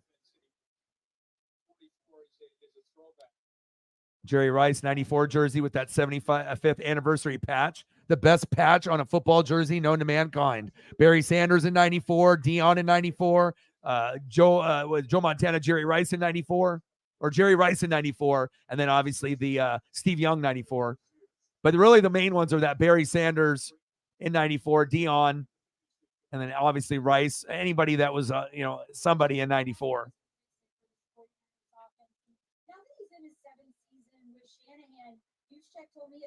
And it's cool too, because that 75th anniversary patch is like, 4 times bigger than most patches that are on football jerseys.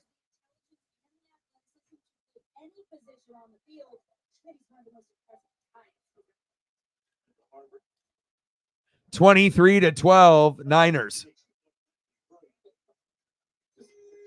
Second down and 6. Oh, short gain. I hear you, Mo.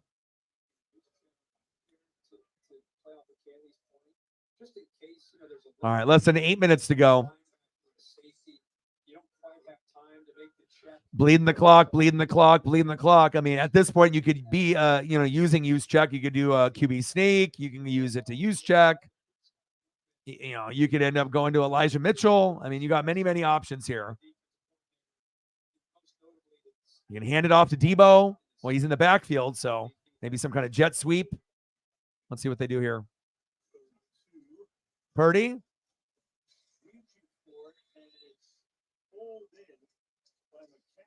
Christian McCaffrey, first down, Niners, move the chains. Now they're just trying to bleed the clock out.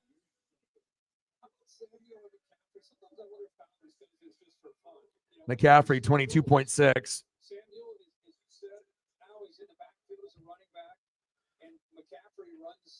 Routes like a receiver, so they didn't even motion out there. They just lined him up.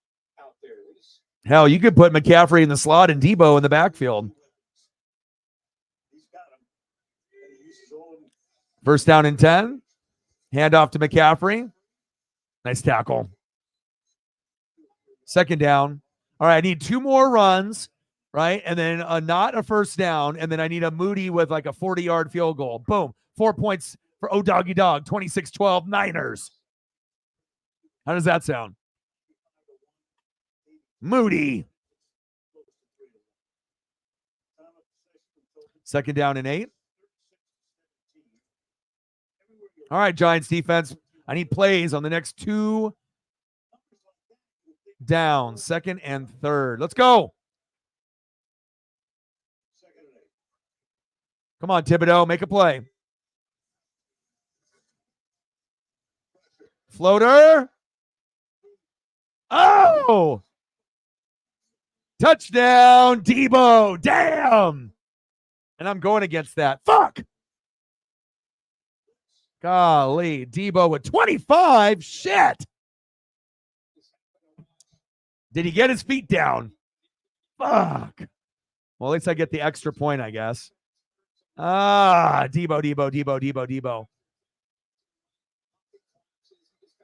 One-on-one.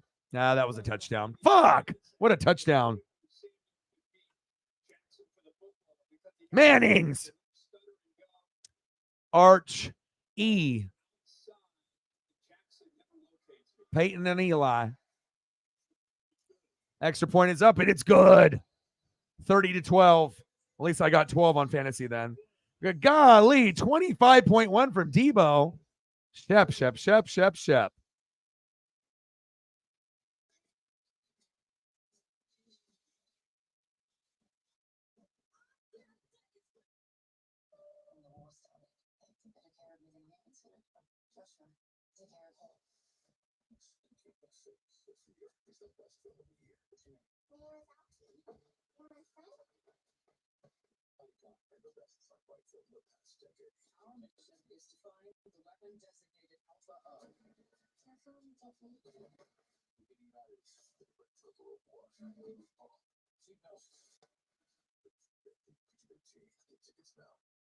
You think life is short?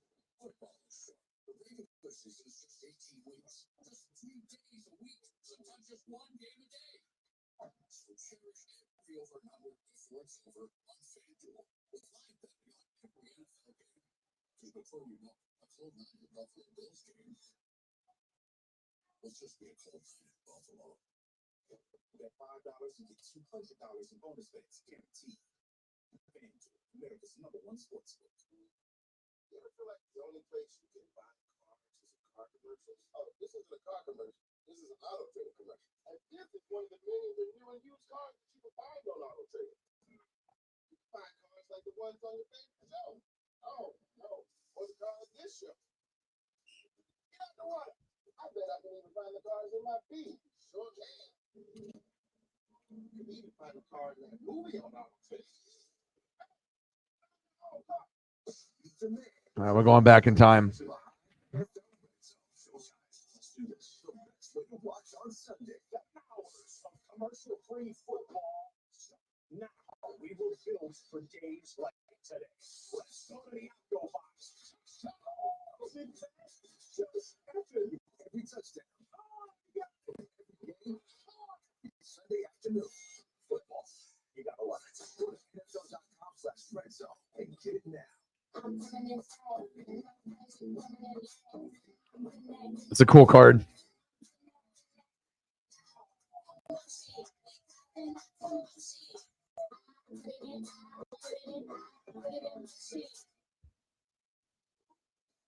Next week, Thursday night, Lambeau Field, Green Bay.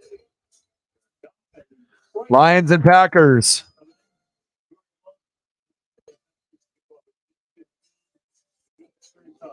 Beginning at 7, only on Prime Video. Look forward to that one.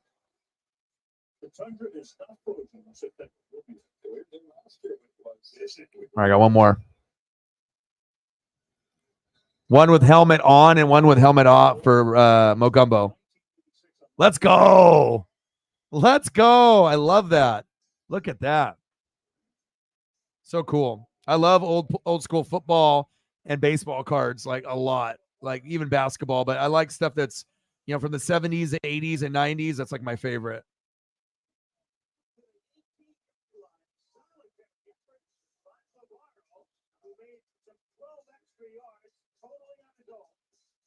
Back in '86, Giants would go on to win the Super Bowl. That pass is incomplete. You know, Pass incomplete. we bring that up because we saw Deebo Samuel do that same sort of thing. 16 from Kittle. Oh yeah, especially when he got you only like 4 or 5 points each week. Exactly. What year was that for you on Monday Night Football in '86? First rookie year with Frank Gifford. Sounded like a kid. Shotgun set. Daniel Jones, little check down. Ooh, late hit by Dre Greenlaw. That was dumb. Dre Greenlaw has a hella dirty player, though. You know, he always hitting late, always, you know, doing something extra. That was definitely cheap. He's got a reputation of being kind of cheap.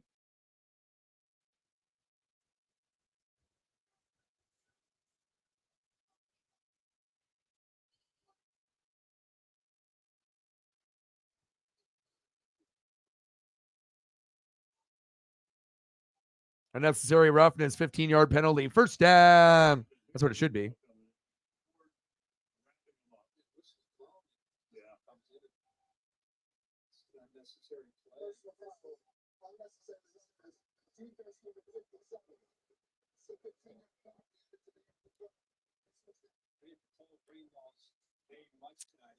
It's possible.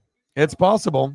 It's hard to go undefeated in fantasy. And honestly, you know, the main thing is just get to the playoffs.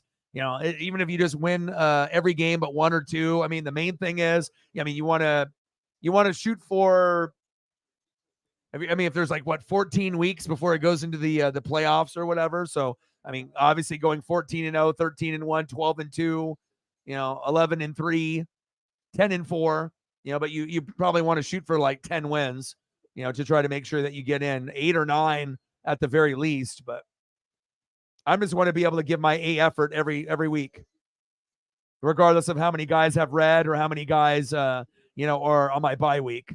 So, yeah, I did see that Jerry and Chief are 2-0 playing each other too.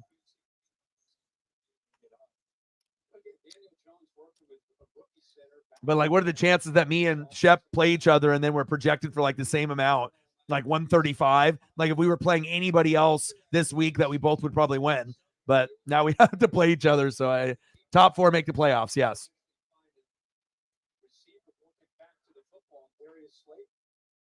No Saquon Barkley, right? So early on, Saquon saying that he has a high ankle sprain. Normally, when you hear high ankle sprain, it means several weeks. But he said, "Hey, it's not that serious." Dolph Ziggler to AEW. He should go. We already talked about that, like, you know, a year ago or 2 years ago, how he was being underutilized. But now with the merger with the, you know, the UFC brand and whatever, you know, that they did. You know, it sucks, but they haven't used him properly in the last like 5-6 years. So let him, you know, be a superstar in AEW. They will chant and cheer for him, you know, as a heel over there. I mean, if he's a face, I mean, they'll cheer for him as well. But if they go Ziggler heel, it would be awesome. Be like a rebirth in his career. Breida with the short carry after the short catch. I saw a post about Dwayne Johnson and The Rock. Everyone's trying to give their flowers to Dolph because he is a guy that is, you know, he got a push early in his career, kind of like Sheamus, and then they haven't really done a whole lot with either one after, which is a damn shame. You know, you can be a company man all you want, but Ziggler is one of the most athletically gifted wrestlers we've ever seen, and he sells moves better than most. Hope he gets to AEW very quickly.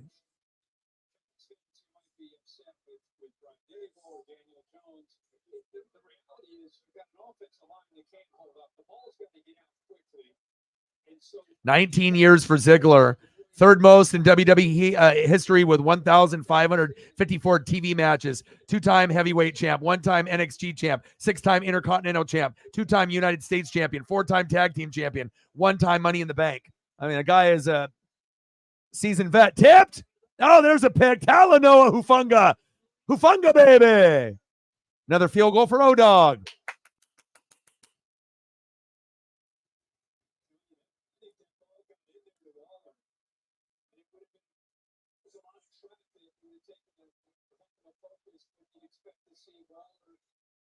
Oh, wow. That's awesome. That is so awesome. Appreciate you. No problem. I like I said, anything can trigger certain things. So I get it. For someone that has had depression and anxiety, and at sometimes it gets really, really bad. Like sometimes when I drive and if it's dark or if I have to go somewhere I haven't been, my anxiety goes on like an all-time high. Like sometimes I'll drive like my girlfriend's car and we'll go to her place or wherever we're going from, like a restaurant. And it's like, I don't know. It's just, I don't think I'm going to crash or get a ticket, but sometimes it's just like when you're going places unfamiliar or familiar, my anxiety just shoots up through the roof and I push through it. But, I don't know. Sometimes certain things trigger it, weddings, driving sometimes, late at night or somewhere where I don't know where I'm going. Like, and then obviously my depression has been maintained a lot because obviously I'm not with my ex-girlfriend anymore or being around her or her kid and that negative energy. And obviously, I'm in a place where I'm loved and, I got Paisley full time and, everything is better than what it was. And no problem. If I can help out one person with mental health or anxiety by just being here, having a safe place to be able to hang out and showing some cool pictures for you. Yeah. I mean, that's what I'm here for. Bang, bang, bang, boom, boom, boom. Bang, bang, $10 holla. Thank you so much. I appreciate you. And you are one of the major supporters of the channel, and I appreciate all the support that you bring to the channel on a daily basis. She is. She really is. I mean, I wouldn't have done the custom 12 chain for her. I mean, I could have ended up getting her something like anyone else could have, a jersey, but she already has that. Funko Pops. She already owns the company. She already owns them all. So sometimes you got to be creative and think outside of the box of a gift that would be special to someone that they wouldn't be able to get themselves. And, when someone ends up, being so generous, you have to, sometimes, do a little extra. And it made me feel good giving it away with Collegiate Art Designs. And I know that it'll be one of the unique items that she'll have for the rest of her life. So that's always a bonus. So.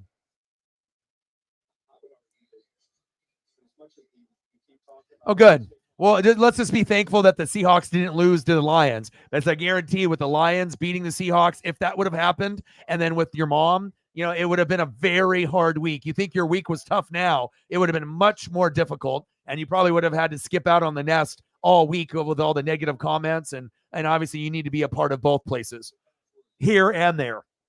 So you're a big part of both channels. 3rd down and 5. 30-12 Niners. Yes, 100%. And if Paisley is like, I've never had a connection with anybody, human or pet, like this. Like she lights up my life. I don't have any kids of my own, so she pretty much is my daughter, and I'm the dog father. But it's like every single day, for like my mom and me and the people that she's around. Thibodeau shoved to the face. Getting chippy out there. Like I said, just being able to see my mom with the relationship with Paisley and bringing in some joy to her life, and obviously bringing in daily joy to my life as well. And you can't put a price on what a cat or a dog, but specifically a dog can do. No disrespect against cats, because if you got a kitty or a cat and it's special to you, but a dog has more personality and love, in my opinion. Like I said, you cats can show that same type of energy, but I feel that you get a little bit more from a dog, especially depending on the breed. So, and I 100% agree with this. A combination of two ain't bad, depending on what you got going on. So good. And like I said, we're always going to be a safe place here. I mean, like if I have to sacrifice donos or views or subs, to get the negative people out, I'm going to do it. Like I said, your guys' mental health and my mental health is worth more than any amount of subs or donos that I could get. Like subs are great, donos are great, but not if it's based on toxic people that are donating and having a toxic room. That ain't worth it. We're like, oh, look at me. I made $400 today, but I got 50 toxic people in the room. Like, who the fuck wants to be a part of that? You know, I wouldn't want to be. No, we got Madden on the call. Ooh, look at this. The 1981 NFC Divisional. I love Madden and Summerall. They will always be my favorite. And I like Keith Jackson, even though he passed away doing Pac-8, Pac-10 games back in the day. But I love the old grandpa voices, the Vin Scullys, you know, the Dave Niehaus, you know, Dodgers, Mariners, and, you know, Harry Carey, Cubs. But, you know, I love Madden and Summerall. They will always be my favorite. And then on top of that, with the Keith Jackson, him calling Pac-12 games is amazing. Pac-10. Yeah, me too. I think I'm a little bit of allergic to some breeds and hair as well. But usually I don't have anything against them, but I've just always been a dog person. I mean, I grew up with one dog, and it was a purebred Samoyed, Jito. It was like my brother, and he would like pull me in a sled, and we had him for about 15, 20 years before ulcers and like cancer type stuff made us put him down, which is very sad. But, you know, now we have Paisley, and I've never owned a female dog, and I don't know if I would ever be able to own a dog that wasn't a female going forward. Nothing against the male dogs or anything like that, but, you know, I don't want to even think about the day of Paisley not being alive anymore. I want to be alive when she's alive. But if I ever down the road, if she had a great life and I had to get another, I definitely would get another American Staffordshire Terrier in that Pity family, and I would get a female. 100%. Impacted my life and changed my life forever. Because, I mean, I've been in some really dark places where I didn't know what was going to happen the next day. And I'm just really blessed that I have her in my life still. 4th down and 6.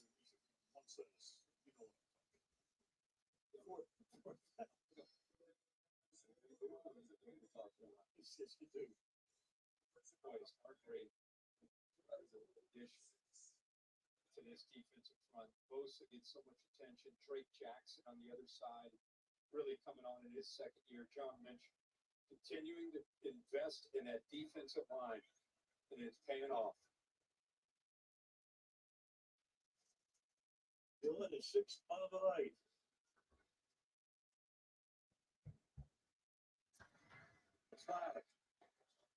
McLeod. God, this game is getting like very, very physical. Like now they're trying to like injure each other. You know, like they're trying to punch each other, like throat chop each other, eye gouge. It's like I'm watching some Three Stooges or some fucking wrestling shit from like the 80s or 90s. Like they're just, I mean, obviously they know they lost the game. Giants got Seattle loss, Miami loss, Buffalo loss, Washington loss, Jets maybe. Niners, Arizona win, Dallas 50-50, Cleveland should be a win, Minnesota win, Cincinnati win. So the only loss for the Niners could be Dallas. But it's at home, so they have the advantage. If it was in Cowboy Stadium, then I would say probably them. Sam Darnold.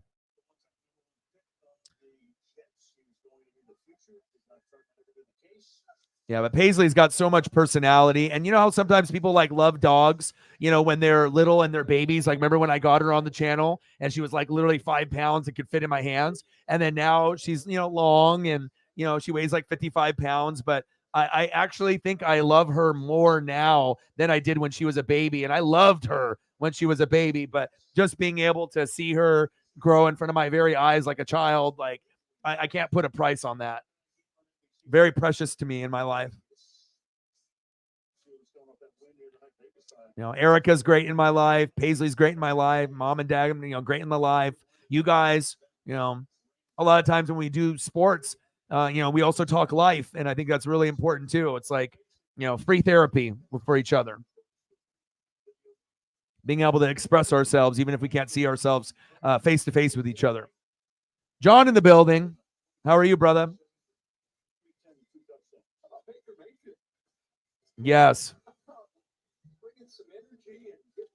Have you ever been to any baseball games, Gumbo? Did you ever go and get to see like a game at Wrigley? I mean, I got a bucket list, but most of my bucket list is like if I ever get rich, I just want to travel to places and go eat and come home. Like fly to Maine, have the best lobster and shrimp that I can get, from the East Coast, and then just fly back like a day later or two. Or go to Nolans and eat all the po' boys and gumbo and all of the etouffee, all the good stuff, and then, stay there for a few days and then come back. Like I wouldn't even necessarily have to look at the history or go to a sporting event. I mean, obviously that would be cool too, but I would rather eat the food. Hang out with good people and eat food. Barbecue, be able to Kansas City, Texas, being able to, prime rib, all kinds of just good T-bone, pulled pork sandwiches. The third highest paid quarterback in the quarterback room here. 78 highest paid. 3rd down and 4. There we go. First down, Niners. Move the chains. No more field goals for O-Dog, though. That is the end of the game. 13 straight wins. No more than 1 turnover in any game. Longest streak in NFL history because it's Kyle Shanahan. Telling y'all. Been telling y'all this for a long, long time. The 2 smartest coaches calling plays, Sean McVay and Kyle Shanahan. The guy that's the realest motherfucker on planet Earth, Dan Campbell. No disrespect to Pete Carroll or any of the other coaches that are out there. Andy Reid is fantastic. Pete is arguably the best college and NFL coach, but the 3 that I like personally the most are those 3. Final score, Niners 30, Giants 12. Oh, Kraken is training camp day 1. Wow, already? Wow.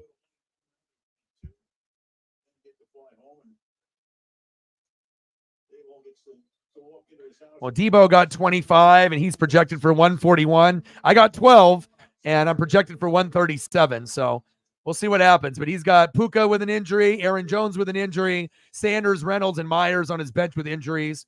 I got Montgomery on 1 injury and Amon-Ra St. Brown, but I wasn't going to play either one of them.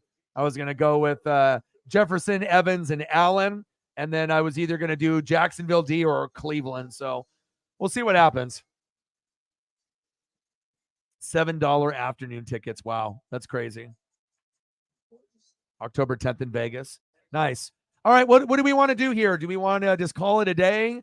I'll let you guys kind of decide because I need to be able to go take Paisley for another walk, while she's on her meds and whatnot. I need to actually give her some medicine. I need to give her some right now. And then I need to go take her for a walk and then eat dinner. So if there's anything else that anyone wants to see, let me know. And then it looks like I'll be streaming tomorrow. I'll be streaming tomorrow for the Rangers and the Mariners at 5. And then hopefully I'll be able to see the GF sooner than later. Love ya. Appreciate ya. And and then going to the Ducks game on Saturday, and then recording reaction videos on Sunday. And then what's the Sunday night matchup?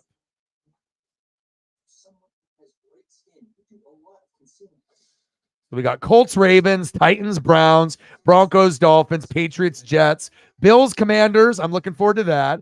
Falcons, Lions. Really looking forward to that. Saints, Packers. Yes. Texans, Jags, Chargers, Vikings will be a shootout. Panthers, Seahawks, but no Bryce Young, so Seahawks will win. Cowboys, Cardinals, Cowboys by 1 billion. Bears, Chiefs, Chiefs by 1 billion. Steelers, Raiders should be pretty close. Eagles, Bucks, go Bucks with the upset. And then Rams, Bengals on Monday night on top of Eagles, Bucks, but we're going to do Eagles, Bucks that game. And then it's Steelers, Raiders. So technically, if I skip that game and just do reaction videos all day, I may do that. So I'll let you guys decide any type of photos or anything that you guys want to see. But I'm probably going to end the stream here in a couple minutes. And then, like I said, hopefully we'll end up having a better, dono day from some of the goats tomorrow, possibly. And but I do appreciate everyone that has donated, commented, shared. I appreciate you guys very, very much.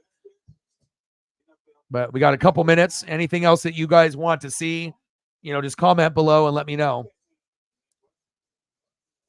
And I catch every touchdown every Sunday afternoon on NFL Red Zone.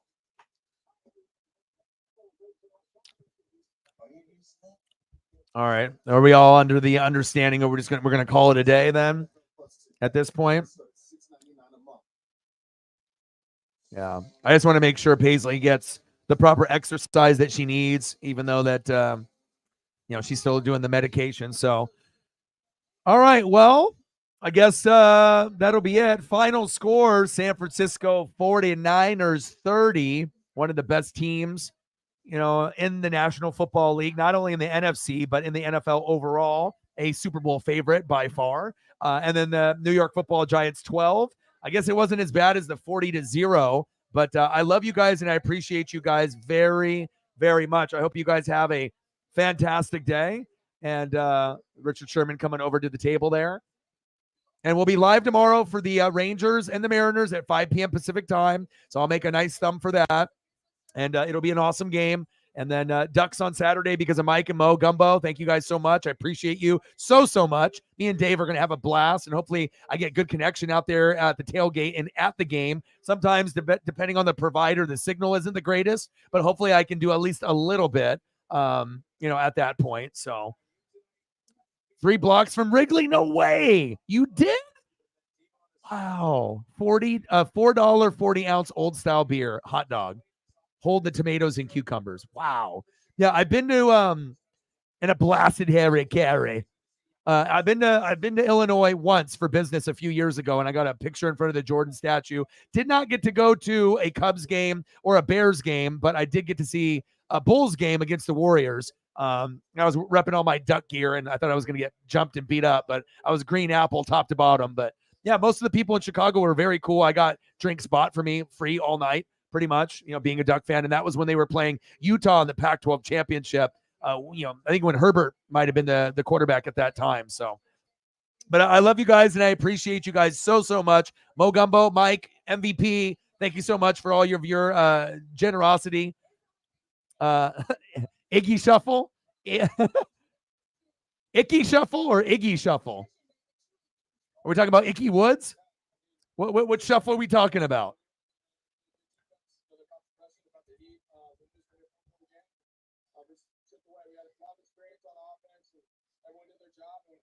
I used to do the Icky Shuffle with my dad.